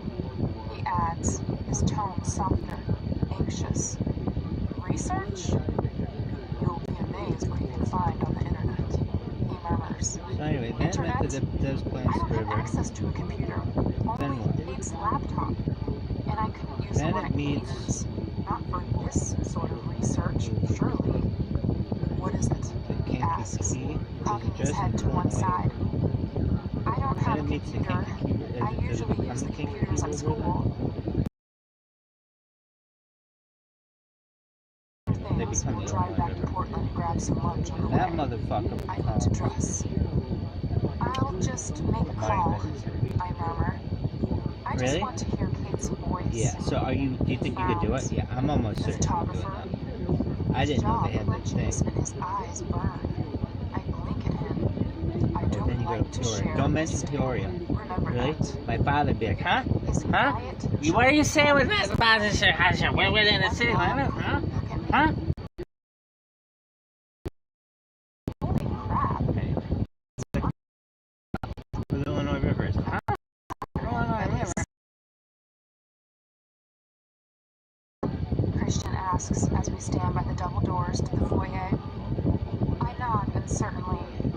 He's resumed his distant, polite, uptight persona. Yeah, so when His that mask fucking back Illinois up hits and that on show. Mississippi, He's carrying a leather messenger bag. all the way.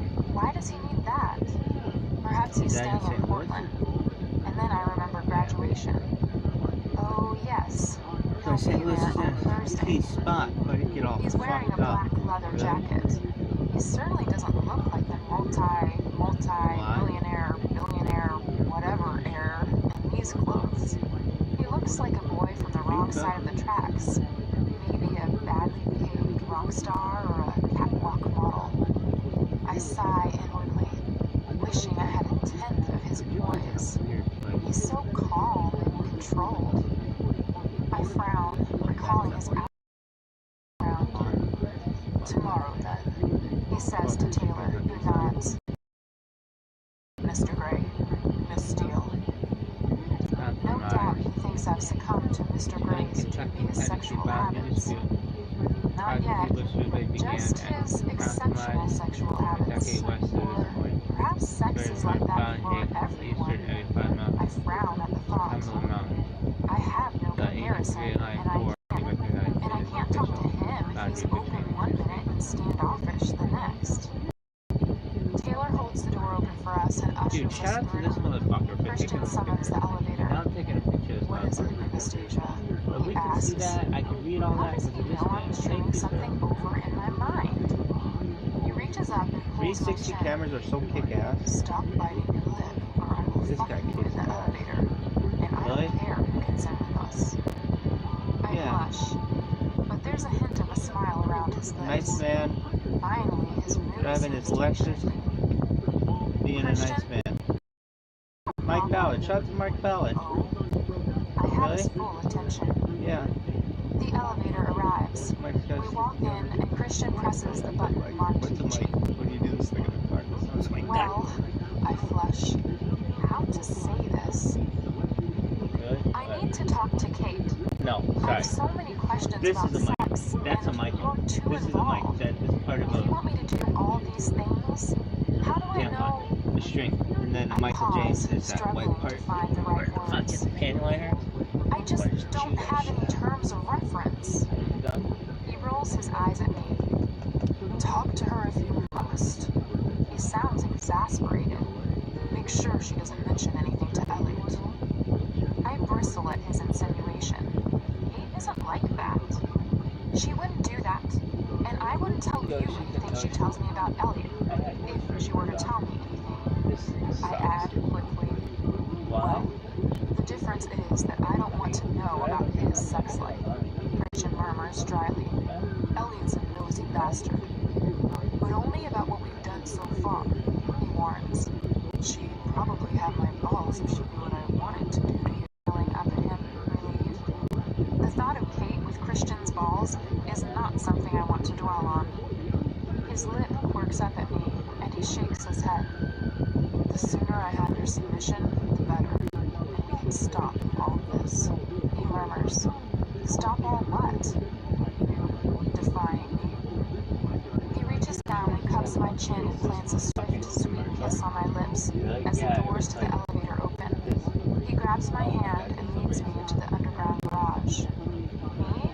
Defying him? Yeah. How? Fuck, man. Beside the elevator, I can see the black 4x4 Audi, but it's the sleek black sporty number that blips open and lights up when he points the key fob at it. It's one of those cars that should have a very leggy blonde wearing nothing but a sash sprawled across the hood.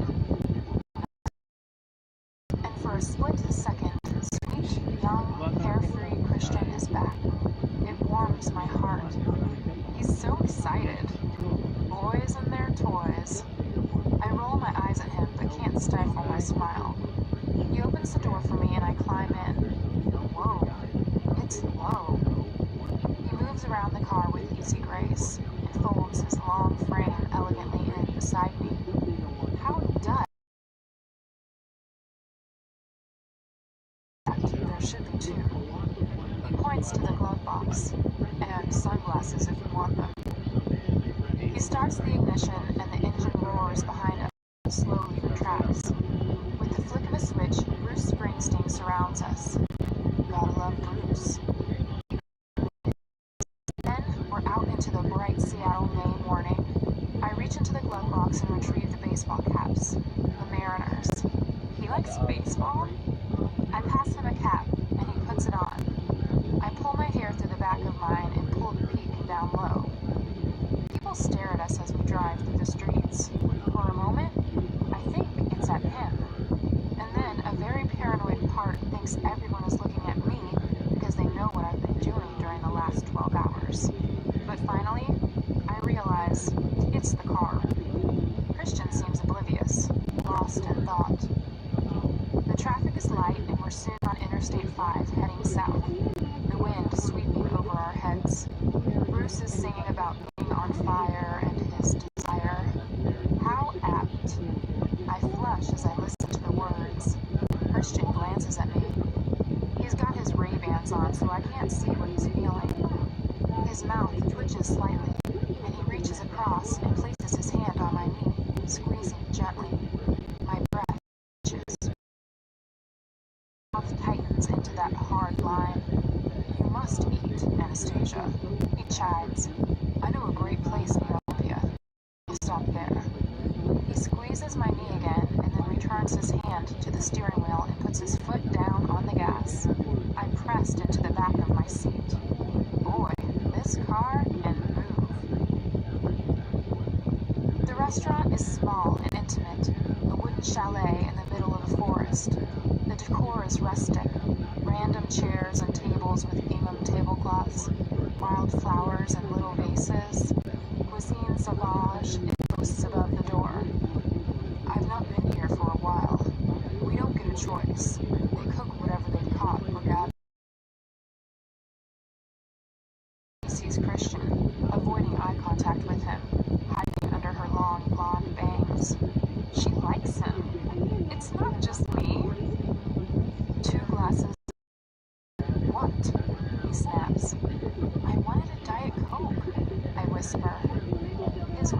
is narrow, and he shakes his head. The Pinot Grigio here is a decent wine. It will go well. Yes. He smiles, his dazzling head cocked to one side smile, and my stomach pole vaults over my spleen. I can't help but reflect his glorious smile back at him. My mother liked you, he says dryly. Really? His words make me flush with pleasure. Oh yes, she's always thought I was gay. My mouth drops open, and I remember that question from the interview. Oh no. Why did she think you were gay? I whisper. Because she's never seen you with a girl. Oh, not even one of the 15? He smiles. You remember? No, none of the 15. Oh. It's been a weekend of firsts for me too.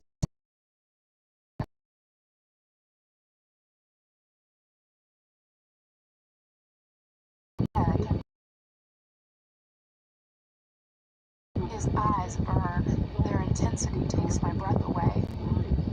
The waitress arrives with our glasses of wine, and I immediately take a sip. Is he opening up or just making a casual observation? I've really enjoyed this weekend, I murmur. He narrows his eyes at me.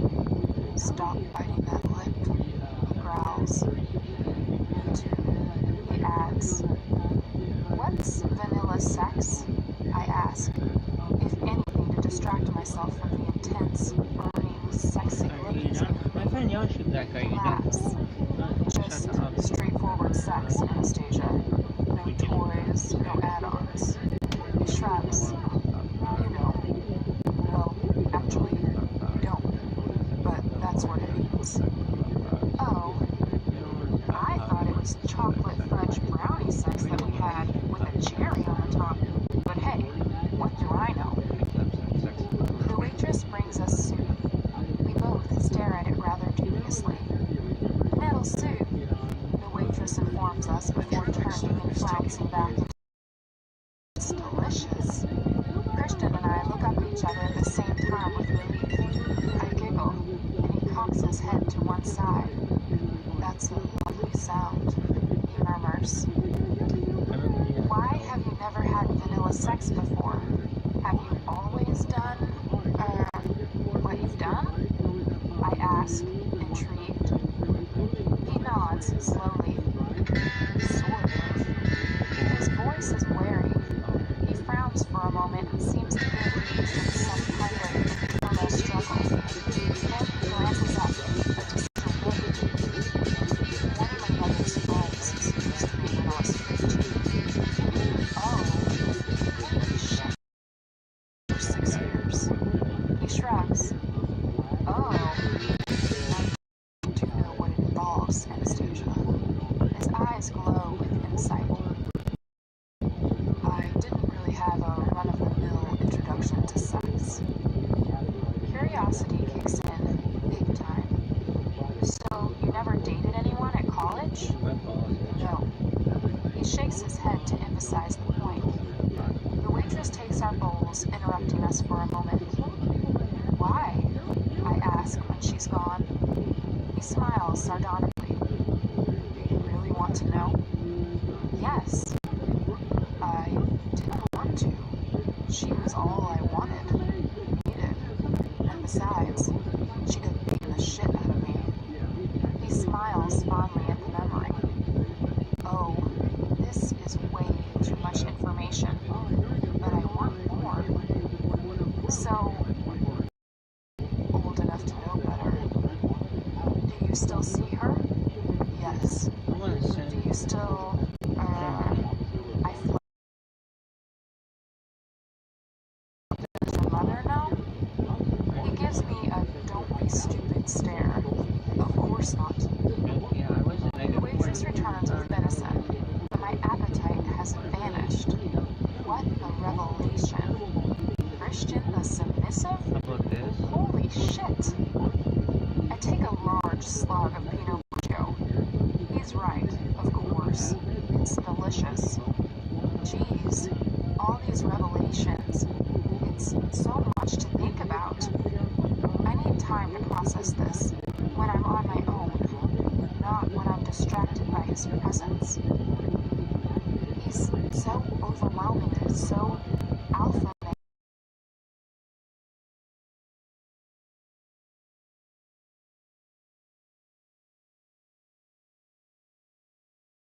Have been full time. Well, it was, though I didn't see her all the time.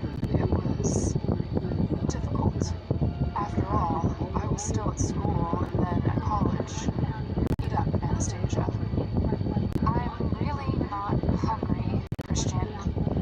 I am reeling from your disclosure. His expression hardens. He says quietly, too quietly. I stare at him. This man, sexually abused as an adolescent. His tone is so threatening. Give me a moment, I mutter quietly. He blinks a couple of times. Okay, he murmurs, and he continues with his meal. This is what it will be like if I sign. Him ordering me around. I frown. Do I want this? Reaching for my knife and fork, I tentatively cut into the venison. It's very tasty. Is this what our relationship will be like? I whisper, you ordering me around? I can't quite bring myself to look at him. Yes, he murmurs. I see. And what's more, you'll want me to. He adds, his voice low. I sincerely doubt that. I slice another piece of venison, holding it against my mouth. It's a big step, I murmur, and eat. It is. He closes his eyes briefly. When he opens them, they are wide, grave. Anastasia, you have to go with your gut. Do the research. Read the contract. I'm happy to discuss any aspect. In a rush. Call me. Maybe we can have dinner, say, Wednesday? I really want to make this work. Sincerity. His longing is reflected in his eyes. This is fundamentally what I don't grasp. A number? 16 of many? Eyes, then looks resigned, shaking his head. Various things, but it boils down to... He pauses, struggling to find the words, I think. Incompatibility. He shrugs. And you think that I might be compatible with you? Yes. So you're not seeing any of them anymore? No, Anastasia, I'm not. I am monogamous in my relationships. Oh, this is news. I see.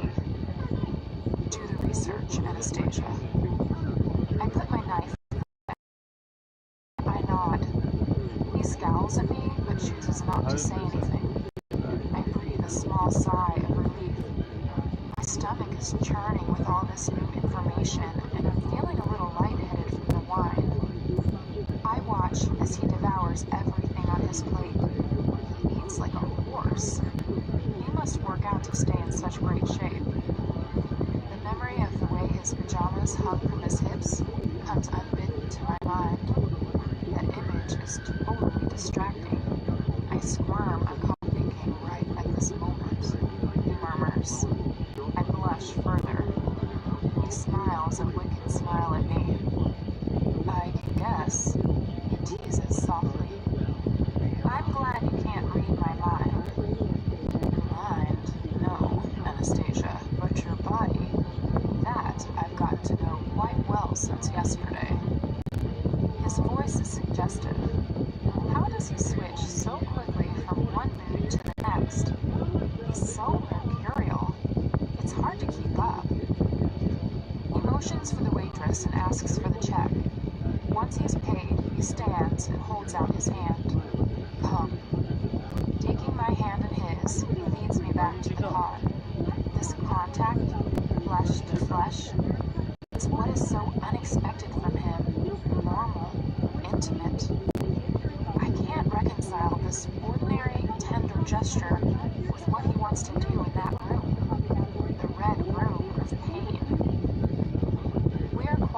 drive from Olympia to Vancouver, both lost in our own thoughts. When he parks outside my apartment, it's 5 in the evening. The lights are on. Kate is at home, packing, no doubt, unless Elliot is still there. He switches off the engine, and I realize I'm going to have to leave him. Do you want to come in? I ask. I don't want him.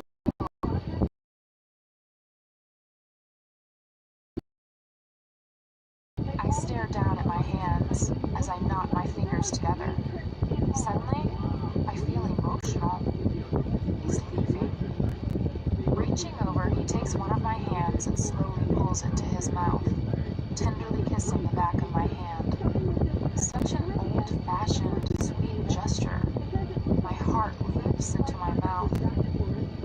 Thank you for this weekend, Anastasia. It's been the best. Wednesday, I'll pick you up from work. From wherever? He says softly. Wednesday, I whisper. He kisses my hand again and places it back in my lap. He climbs out of the car, comes around to my side, and opens the passenger side door. Why do I feel suddenly bereft? A lump forms in my throat. I must not let him see me like this. Fixing a smile on my face, I clamber out of the car and head up the path, knowing I have to face Kate, dreading facing Kate. I turn and gaze at him midway. Chin up, Steele, I chide myself. Oh, by the way, I'm wearing your underwear. I give him a small smile and pull up the waistband of the boxer briefs I'm wearing so he can see. Christian's mouth drops open, shocked. What a great reaction. My mood shifts immediately, and I sashay into the house, part of me wanting to jump and punch the air. Really? Yes, my inner goddess is thrilled. Kate is in the living room packing up her books into crates. You're back. Where's Christian? How are you? Her voice is fevered, anxious, and she bounds up to me, grabbing my shoulders, minutely analyzing my face before I've even said hello. Crap. I have to deal with Kate's persistence and tenacity, and I'm in possession of a signed legal document saying I can't talk. It's not a healthy mix. Well, how was it? I couldn't stop thinking about you. After Elliot left, that is. She grins mischievously. I can't help but smile at her concern and her burning curiosity, but suddenly I blush.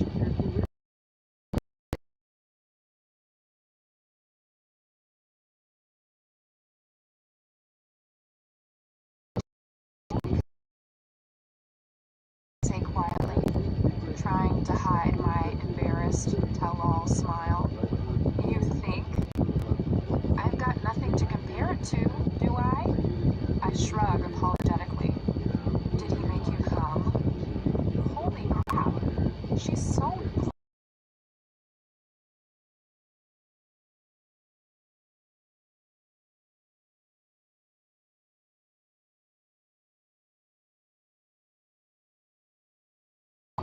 is good. Kate looks at me in disbelief. It was your first time. Wow, Christian was. My first time was horrid, she continues, making a sad comedy face. Oh? This has me interested. Something she's never divulged before. Yes, Steve Patrone. High school, dickless jock. She shudders. It was rough. I wasn't ready. It took me months before I decided to have another go. And not with him, the gutless wanderer. I was too young. You were right to wait. Kate, that sounds awful. Kate looks wistful. Yeah, it took almost a year to have my first orgasm through penetrative sex. And here you are. First time? I nod shyly. My inner goddess sits in the lotus position looking serene. Except a sad, self-congratulatory smile on her face. I'm glad you lost it to someone who knows his ass from his elbow. She winks at me. So, when are you seeing him again? Wednesday. We're having dinner. So, you still like him? Yes, but I don't know about the future. Why? He's complicated. To mine. Great excuse. Believable, too. Much better than he's got a red room of pain and he wants to make me his sex slave. Oh, please. Don't let this be about money, Anna. Elliot said I did this one time and I was like, fuck you. And I punched his face. Did you?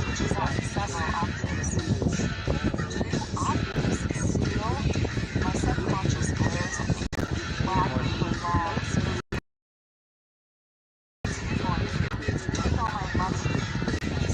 I must remember to be full penalties for breaching the non-disclosure agreement while I'm doing the rest of my research. It's like I've been given a school assignment. Maybe I'll be graded. I flush, remembering my A in this morning's bath experiment. Anna, what is it? I'm just remembering something Christian said. You look different, Kate says fondly. I feel different. Sore, I confess. Sore? A little, I flush. We both laugh. You're sore? I explain. Yes, overuse. I giggle. Tell me about Elliot, the overuser, I ask when I've stopped giggling. Before the phone call that started all this, when I was admiring Mr. Gray from afar, I'd be like, oh, uncomplicated days. Kate blushes. Oh my. Catherine Agnes Kavanaugh goes all Anastasia Rose Steele on me? She gives me a dewy-eyed look. I've never seen her react this way to a man before. My jaw drops to the floor. Where's Kate? What have you done with her? Oh, Anna, she gushes. He's just so... Sentence together, she's got it so bad. I think you're trying to tell me that you like him. She nods, grinning like a lunatic. And...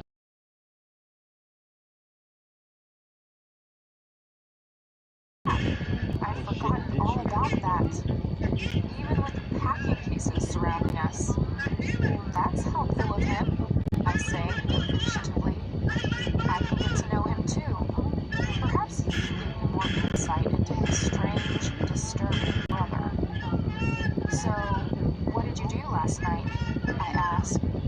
She cocks her head at me and raises her eyebrows in a, what do you think, stupid, look. Pretty much what you did, though we had dinner first. She grins at me. Are you okay, really? You look kind of overwhelmed. I feel overwhelmed. Christian is very intense. Yeah, I can see how he could be. But he was good to you? Yes, I reassure her. I'm really hungry. Shall I cook? She nods and picks up 2 more books to pack. What do you want to do with the $14,000 books? She asks. I'm going to return them to him. Really? It's a completely over-the-top gift. I can't accept it. Especially now. I grin at Kate. She nods. I understand. A couple of letters came for you, and Jose has been calling every hour on the hour. He sounded desperate. I'll call him, I mutter evasively. If I tell Kate about Jose, she'll have him for breakfast. I collect the letters from the dining table and open them. Hey, I have interviews! The week after next, in Seattle, for intern placements. For which publishing house? For both of them. I told you already has an internship set up at the Seattle Times. Her father knows someone who knows someone. How does Elliot feel about you going away? I ask. Kate wanders into the kitchen, and for the first time this evening, she speaks consolingly. Firecrackers on their He's understanding. Part of me doesn't want to go, but it's tempting to lie in the sun for a couple of weeks. Besides, Mom is hanging in there, thinking this will be our last real family holiday before Ethan and I head off into the world of paid employment. What the fuck is this? I have never left the continental U.S. Kate is off to Barbados with her parents and her brother Ethan for 2 whole weeks. I'll be gateless in our new apartment. That will be weird. Ethan has been traveling the world since he graduated last year.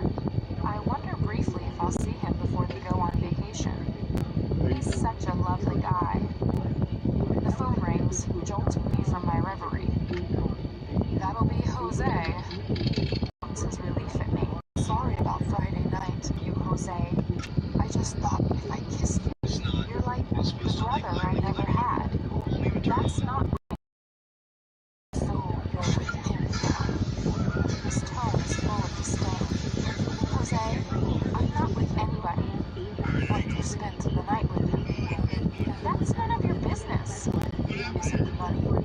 Jose, how dare you? I shout, staggering. And, he whines and apologizes simultaneously. I cannot deal with his petty jealousy now.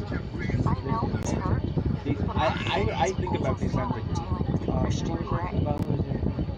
Maybe we can have coffee or something tomorrow. I'll call you. What if nobody found you out I there? am conciliatory. He is my friend, and I'm very fond of him. But right now, I don't need this. Tomorrow then, you will call me. The hope in his voice twists my heart. Yes. Good night, Jose. I hang up, not waiting for his response. What was that all about? Catherine demands, her hands on her hips. I decide honesty is the policy. She's looking more intractable than ever. Oh my god. He made a pass at me on Friday. Jose and Christian Grey? Anna, your pheromones must be working overtime. What was this stupid fool thinking? She shakes her head in disgust and returns to packing crates.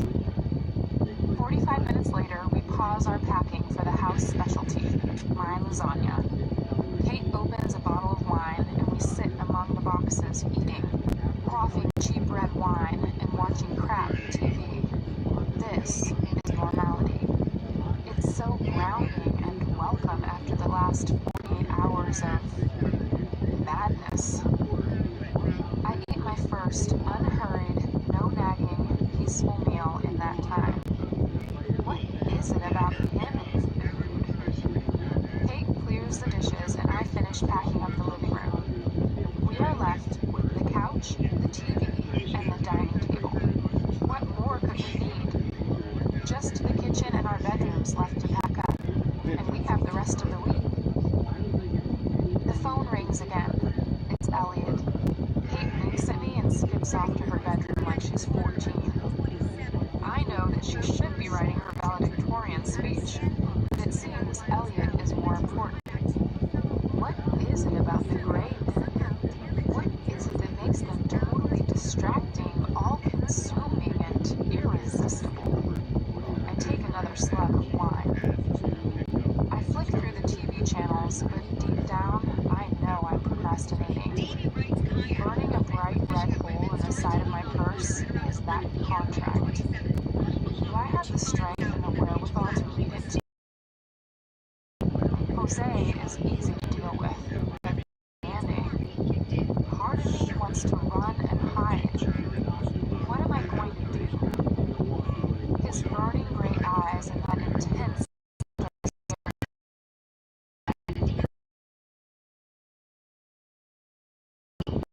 he's not even here and I'm turned on. Just him. Can it? his gentle banter this morning at breakfast, his joy at my delight with the helicopter ride, him playing the piano, the sweet, soulful, oh so sad music. He's such a complicated person. And now I have an insight as to why. A young man deprived of his adolescence, sexually abused by some evil Mrs. Robinson figure. No wonder he's old before his time. My heart fills with sadness at the thought of what he must have been through. I'm too naive to know exactly what, but the research should shed some light. But to explore this world I know nothing about,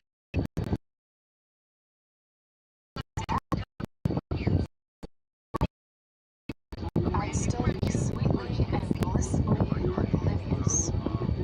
My mind drifts to last night and this morning, and the incredible sensual sexuality I've experienced. Do I want to say goodbye to that? No, screams my subconscious. My inner goddess nods in silence and like agreement with her. He wanders back into the living room, grinning from ear to ear. Perhaps she's in love. I gape at her. She's never behaved like this. Anna, I'm off to bed. I'm pretty tired. Me too, Kate. She hugs me. I'm glad you're back in one piece. There's something about Christian, she adds quietly, apologetically. I give her a small, reassuring smile, all the while thinking, how the hell does she know?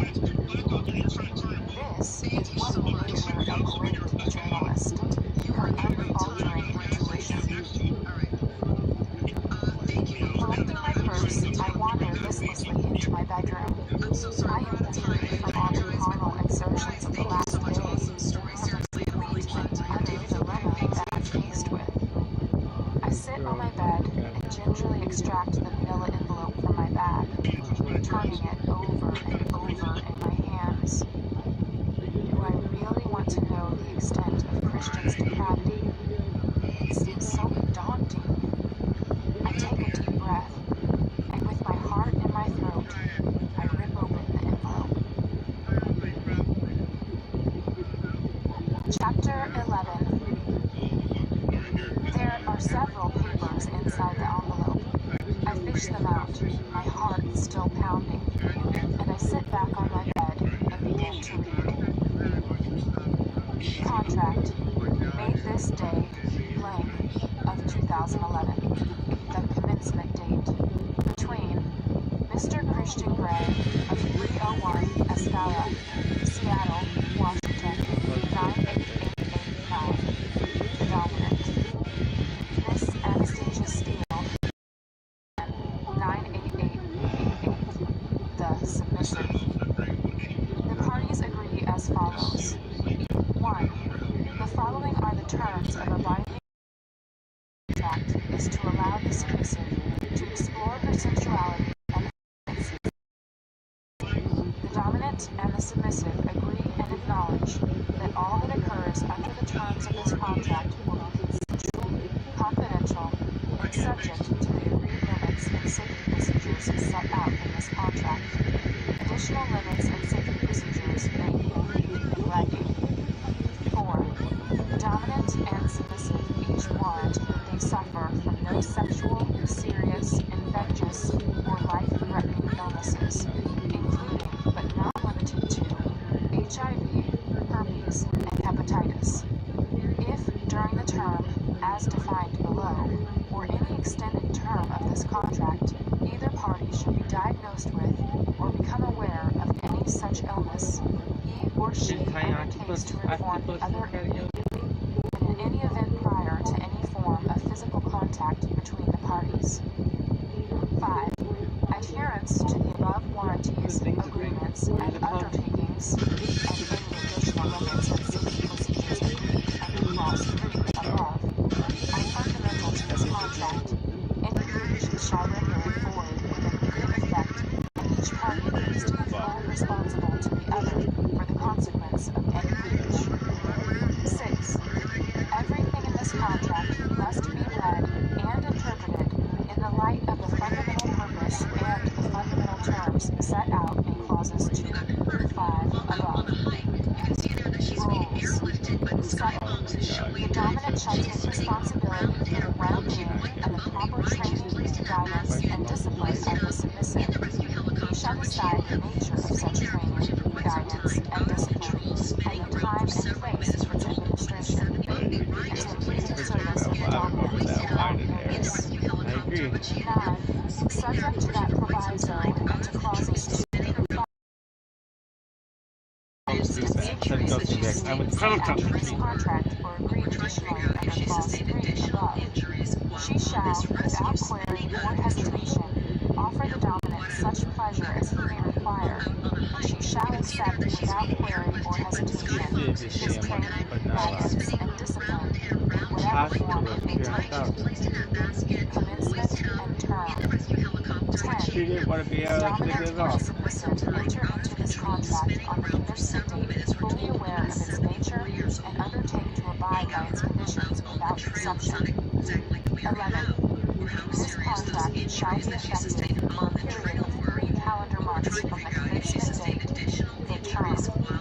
On the expiry date, shall discuss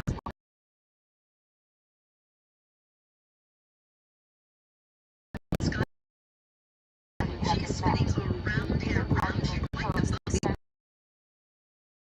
extension of adjournments to its terms or to the arrangements they have made under it. In the absence of agreement to such extension, this contract shall terminate and both parties shall be free to resume their lives separately. Availability. 12. The submissive will make herself available to the dominant from Friday evenings through to Sunday afternoons each week during the term at times to be specified by the dominant. The allotted times. Further allocated time can be mutually agreed on an ad hoc basis. 13. The dominant reserves the right to dismiss the submissive from his service at any time and for any reason. The submissive may request her release at any time. Such request to be granted at the discretion of the dominant, subject only to the submissive's rights under clauses 2 through 5 and 8 above. Location. 14. The submissive will make herself available during the allotted times and agreed additional times at locations to be determined by the dominant. The dominant will ensure that all travel costs incurred by the submissive for that purpose are met by the dominant. Service provisions. 15. The following service provisions have been discussed and agreed and will be adhered to by both parties during the term. Both parties accept that certain matters may arise that are not covered by the terms of this contract or the service provisions, or that certain matters may be negotiated. In such circumstances, further clauses may be proposed by way of and shall be subject to the fundamental terms set out under clauses 2 through 5 above. Dominant. 15.1. The dominant shall make the submissive's health and safety a priority at all times. The dominant shall not at any time require, request, allow, or demand the submissive to participate at the hands of the dominant in the activities detailed in Appendix 2 or in any act that either party deems to be unsafe. The dominant will not undertake or permit to be undertaken any action which could cause serious injury or any Who has risk a to the plastic pieces submissive's on life. this? Gotta be questionable. The remaining subclauses of this clause 15 are to be read subject to this proviso and to the fundamental matters agreed in clauses 2 through 5 above. 15.2. The dominant accepts the submissive as his to own, control, dominate, and discipline during the term. The dominant may use the submissive's body at any time during the allotted times or any agreed additional times in any manner he deems fit, sexually or otherwise. 15.3. The dominant shall provide the submissive with all necessary training and guidance in how to properly serve the dominant. 15.4. The dominant shall maintain a stable and safe environment which the submissive may perform her duties in service of the dominant. 15.5. The dominant may discipline the submissive as necessary to ensure the submissive fully appreciates her role of subservience to the dominant and to discourage unacceptable conduct. The dominant may flog, spank, whip, or corporally punish the submissive as he sees fit, for purposes of discipline, for his own personal enjoyment, or for any other reason, which he is not obliged to provide. 15.6. In training and in the administration of discipline, the dominant shall ensure that no permanent marks are made upon the submissive's body, nor any injuries incurred that may require medical attention. 15.7. In training and in the administration of discipline, the dominant shall ensure that the discipline and instruments used exceed the limits defined and detailed in this contract. 15.8. When necessary, ordering medical attention in order to maintain a risk-free environment. 15.10. The dominant shall not loan his submissive to another dominant. 15.11. The dominant may restrain, handcuff, or bind the submissive at any time during the allotted times or any agreed additional times for any reason and for extended periods of time, giving due regard to the health and safety of the submissive. 15.12. Hygienic and safe state at all times, with the understanding that she is now the property of the dominant, to be dealt with as the dominant pleases during the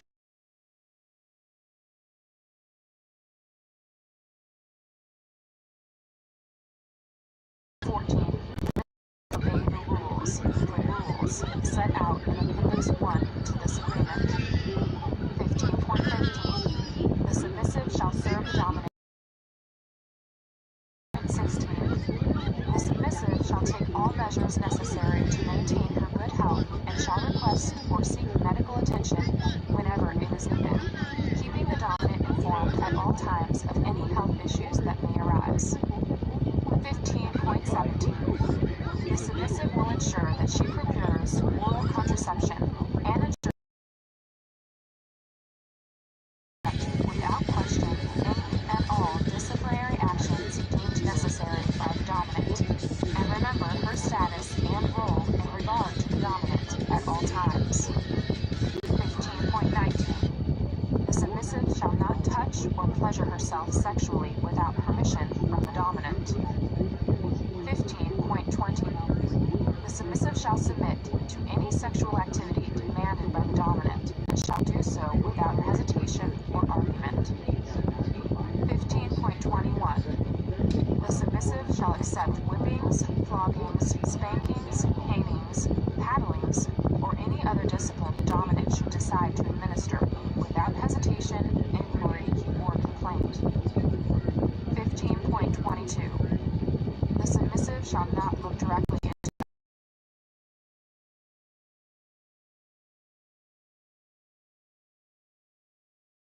a quiet and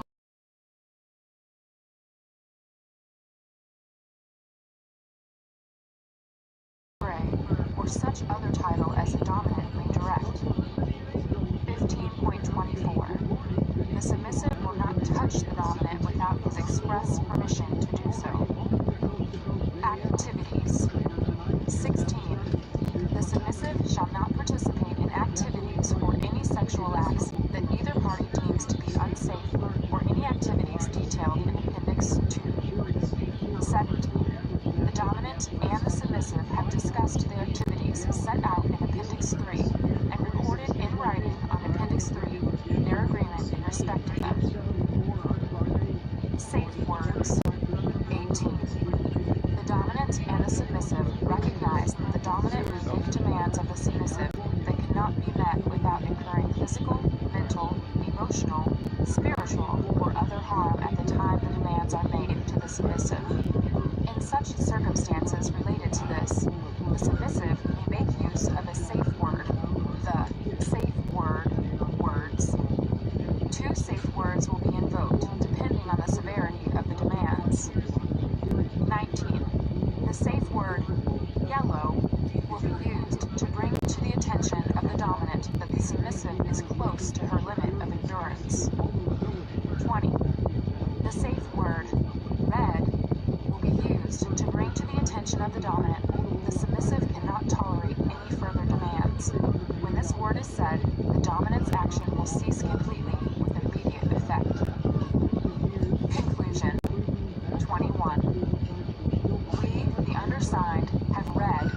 understood fully the provisions of this contract. We freely accept the terms of this contract and have acknowledged this by our signatures below. The dominant, Christian Gray. Date. The submissive, Anastasia Steele. Date. Appendix 1. Rules. Obedience. The submissive will obey any instructions given by the dominant immediately, without hesitation or reservation, and in an expeditious manner. The submissive will agree to any sexual activity deemed fit and pleasurable by the dominant, excepting those activities that are outlined in hard limits. Appendix 2. She will do so eagerly and without hesitation. Sleep. The submissive will ensure she achieves a minimum of 8 hours sleep a night when she is not with the dominant. Food. The submissive will eat regularly to maintain her health and well-being from a prescribed list of foods. Appendix 4. The submissive will not snack between meals with the exception of fruit. Clothes. During the term, the submissive will wear clothing only approved by the dominant. The dominant will provide a clothing budget for the submissive, which the submissive shall utilize. The dominant shall accompany the submissive to purchase clothing on an ad hoc basis. If the dominant so requires, the submissive shall, during the term, wear adornments that the dominant shall require, in the presence of the dominant, and at any other time the dominant deems fit.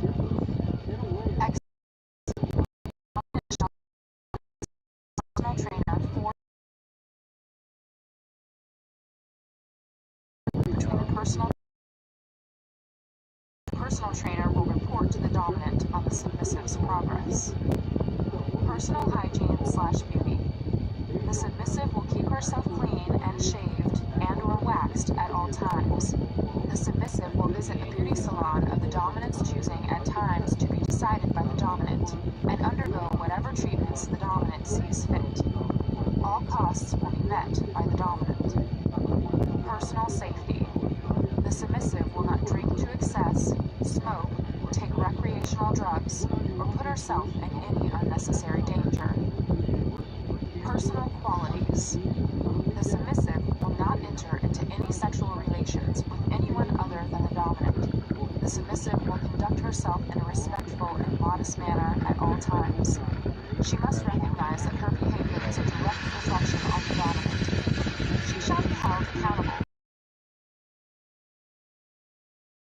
Immediate punishment, the nature of which shall be determined by the dominant. Appendix 2. Hard limits. No acts involving fire play. No acts involving urination or defecation and the products thereof. No acts involving needles, knives, cutting, piercing, or blood. No acts involving gynecological medical instruments. No acts involving children or animals. No acts that will leave any permanent marks on the skin. No acts involving breath control. No activity that involves the direct contact of electric current, whether alternating or direct, fire, or flames to the body. Appendix 3. Soft limits. To be discussed and agreed between both parties. Does the submissive consent to masturbation, cunnilingus, fellatio, swallowing semen, vaginal intercourse, vaginal fisting, anal intercourse, anal fisting? Does the submissive consent to the use of vibrators, butt plugs, dildos, other vaginal/anal toys? Does the manacles, bondage with tape, bondage with other?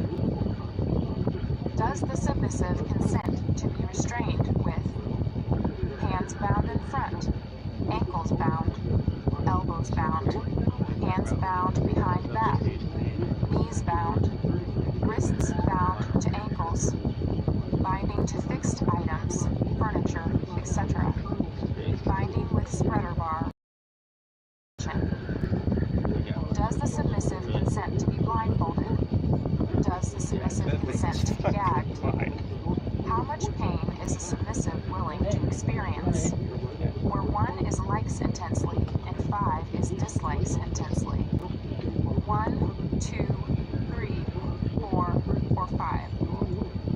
Does the submissive consent to accept the following forms of pain/punishment/discipline? Spanking, whipping, biting, other types/methods of pain. Holy fuck. I can't bring myself to even consider the food list. I swallow hard, my mouth dry, was it a big deal? and read it again. How did you learn about it? My head is buzzing. How can I possibly agree to all this? And if oh, please. Actually, Have you seen don't this the movie? marriage vows use these words? I don't think so. Obey. This Really? throws me. Do couples still I say think that? 2018 I had that. Only 3 months. Really? Is that why there have been so that's many? It Yeah. doesn't keep them Why? for long? Because I saw this. Or have they had Really? enough Yeah, after but 3 it came out months? after Every 2018. weekend? No. That's too much. I think you saw it. I'll but you never didn't see see it. Kate or whatever Maybe friends I may make at my new 2018. When job, would I have seen it? provided I get one. Perhaps I should have 1 weekend a month to I don't myself. think I did. Perhaps when I have my Misremembering, period. dog. That sounds practical. Really? Yeah. He's my Why? master? It came out. I'm to be dealt with as he pleases? Holy shit. I saw this thing. Well, he did tie my hands together. That was, well, it was hot. Damn right he won't. That would be totally unacceptable. Why am I thinking about this? Any chance to see what he's thinking?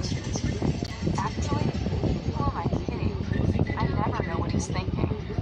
But I like looking into his eyes. He has beautiful eyes. Captivating, intelligent, deep, and dark. Dark, dominant secrets. I recall his burning, smoky gaze and press my thighs together, squirming. And I can't touch him. Well, no surprise there. And these silly rules. No, I can't do this. I put my head in my hands. This is no way to have a relationship. I need some sleep. I'm shattered. All the physical shenanigans I've been engaged in over the last 24 hours have been, frankly, exhausting. And mentally, oh man, this is... Perhaps in the morning this might not read like a bad joke. This is Solo, Star Wars. I head to the bathroom in my t-shirt You and want sleep free shorts some. and brush my teeth. And then you should I stare at myself in the bathroom mirror. Right? Yeah. You can't Why did seriously they do be that thing on considering this.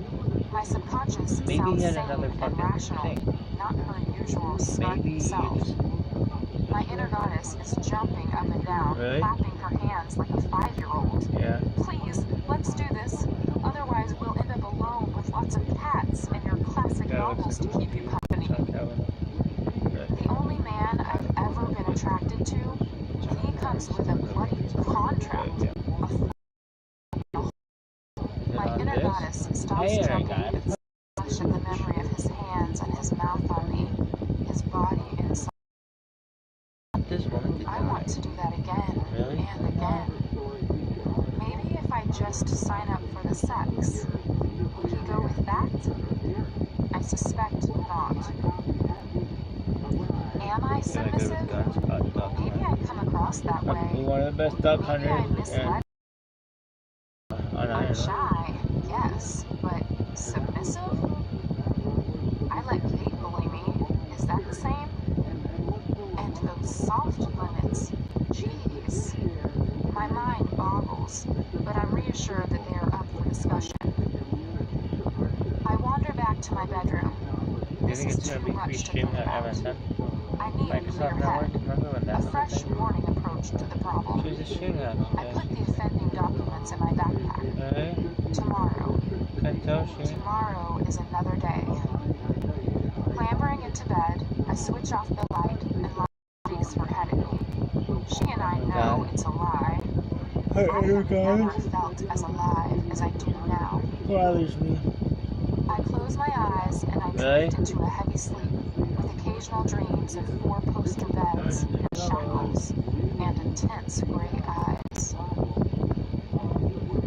That little Kate old wakes thing, me the well, next not the day. funniest thing I've ever Anna, seen. I've It's been quite calling fucking you. hilarious. You must have been out cold. My eyes reluctantly open.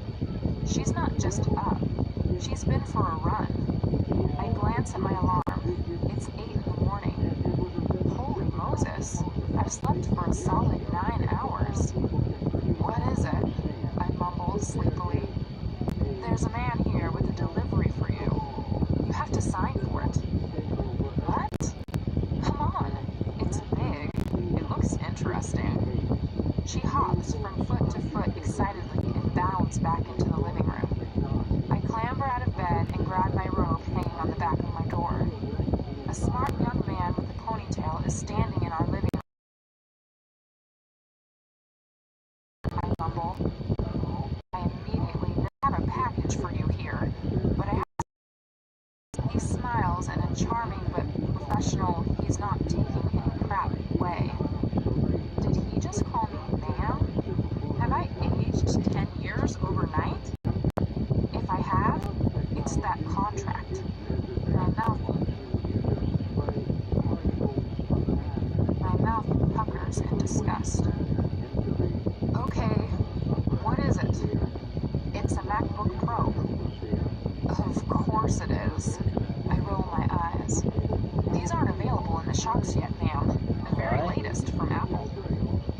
How come that does not surprise me? I sigh heavily. Just set it up on the dining table over there. I wander into the kitchen to join Kate. What is it? She says inquisitively, bright-eyed and bushy-tailed. She slept well, too. Not for what he has in mind. He sounds feeble. But first, she hands me my tea. And I think maybe I heard Joe Rogan talk about it so many fucking times. It has a very large screen. And I've seen him. I mean, I know of him. I've read his Wikipedia page like 100 times. In fact, it's a 1.5 terabyte hard drive, so you'll have plenty of room. 32 gigs of RAM? What are you planning to use it for? Email? Email? He chokes, raising his eyebrows with a slightly sick look on his face. And maybe internet research? I shrug apologetically. Why? He sighs. Well, Why? this has full wireless in, and I've set it up with your Me account details. This baby is all ready to go, practically anywhere on the planet. Anywhere on the planet. He looks longingly at it. It goes on there. I'd be all about, hey Christian, get this fucker. This computer's not good enough for me. Can I stream non-stop? He points to an icon on the screen. Oh, you have an iPod? Get out of here. But it's Second like idea, white yeah, noise. I'd be like, oh, you got a 36, you got a 36, I call it the Steve Jobs. You got the 30. Impressed when she sees it. This is next.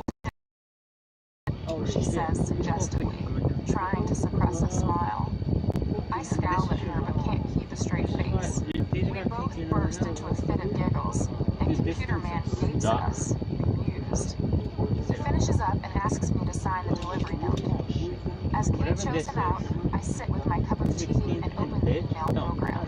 And waiting for me is an email from Christian. It's 30 pin and I call it Steve Jobs. I get it right up to the price. Why? Because it worked. It always was the same. It's like, oh, Nervously, do you want this to be power? And you want it to be data? from How about Christian Gray. Subject. To Anastasia Steele. Dear Miss Steele, Where did you move? I trust you slept well. I hope that you put this laptop to good use, as discussed. I look forward to dinner Wednesday. Happy to answer any questions before then via email, should you so desire. Christian Gray, CEO, Gray Enterprises Holdings, Inc. I hit reply. From Anastasia Steele. Subject, your new computer, on loan.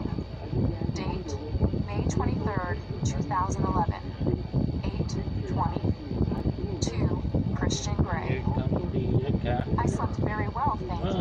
For some strange reason, sir, I understood that this computer was on loan, ergo, not mine. Anna. Almost instantaneously, there is a response. From Christian Gray. Subject, your new computer, on loan. Date, May 23rd, 2011, 8:22. To Edge of the Unknown with Jimmy Chin, season 1, episode 1. Definitely, Miss Steele. I know from your tone that you have read the documentation I gave you. Here comes Peter. Have any questions so far? Christian Gray, CEO, Gray Enterprises Holdings, Inc. I can't help but grin. From Anastasia Steele. Subject, Inquiring Minds. Date, May 23rd, 2011, 8:25. To Christian Gray. I have many questions, but not suitable for email, and some of us have to work for a living. I do not want or need a computer indefinitely. Until later. Good day, sir. Christian Gray. Subject, your new computer. Again. Later's Well, it's a cum shirt. I work for a living too. Yeah, Christian Gray. Dad can't like that. CEO, Yeah, but it's not like Enterprises I'm like. Holdings, Inc. She I asked, shut the what would you computer say? down, grinning like an idiot. How can I resist Why? playful It is what Christian? it is. It's just it's historical going to fact. be I'm not late for going to work. get rid of that. Well, But I'm not going it to is my promote last it. week. Mr. and Mrs. Clayton will probably cut me some slack. Really? Here it I goes. race into the shower, unable to shake my You wanted face to with a cuddle grin. it. Yeah, but I wouldn't You anybody to cuddle emailed it. Why? me. Well, I'm like a small, giddy child, and all the contract angst fades. Suppose someone hacked into his account. I flush at the thought. Out loud, I Josie dress Whale. quickly, shout a hasty Out loud, goodbye, just wait. and I'm off to work my last week at Cleaners. Jose phones at 11. Hey, are we doing coffee? He sounds like the old Jose. Jose, How do my you know friend, not a... You know her? What? Well, See you then. He hangs up, and I go back to restocking the paintbrushes and is this the thinking about greatest song Christian of all time, Grey guys? and his contract. No. Jose is Close, though. punctual. What He comes is? bounding into the shop like a gambling, In the top dark-eyed 100? puppy. Yeah. Anna, Yes. he smiles his dazzling, toothy, all Hispanic-American smile, Hey, and I Hispanic can't be American angry smile. with him anymore. Hi, Jose. I hug him. I'm starving. I'll just let Mrs. Clayton know I'm going for lunch. Watch me so long. As we stroll to the local coffee shop, I slip my arm through Jose's. I'm so grateful for his normality. Someone I know and understand. Security guard. Hey, Anna, Septic he sack murmurs. ahead. You've really forgiven me? Jose, you know I can never stay mad at you for long.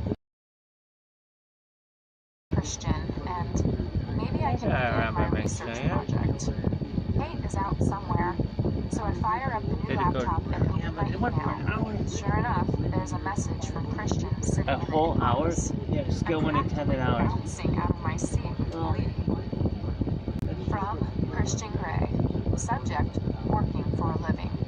Date, May 23rd, 2011, 17:24. To Anastasia Steele. Dear Miss Steele, I do hope you had a good day at work. Christian Gray, CEO, Gray Enterprises Holdings, Inc. I hit reply. From Anastasia Steele. Subject, working for a living. Date, Teen young pussy. May 23rd, 2011, Teen and grandma. 17:48. To Christian Gray. Sir, I had a very good day at work. Thank you. Anna. Disney and Netflix. Shout out to those guys. From Christian Gray. They make sure Subject, do the work. Date, May 23rd, 2011, 17:50. To Anastasia Steele. Miss Steele, delighted you had a good day. While you were emailing, you were not researching. Christian Gray, CEO, Gray Enterprises Holdings, Inc. From Anastasia Steele. Subject, nuisance. Date, May 23rd, 2011, 17:53. To Christian Gray. I would say you like him. Mr. Gray, stop emailing me and I can start my assignment. I'd like another A. Anna, I hug myself. From Christian Why? Gray. Anastasia Steele. Miss Steele, stop emailing me and do your assignment. Emoticon. Christian Gray, CEO, Gray Enterprises Holdings, Inc. Christian Gray just sent me a winking smiley. Oh my. I fire up Google. From Anastasia Steele. Subject, internet research. Date, May 23rd, 2011, 17:59. To Christian Gray. Mr. Gray, what would you suggest I put into a search engine? Anna.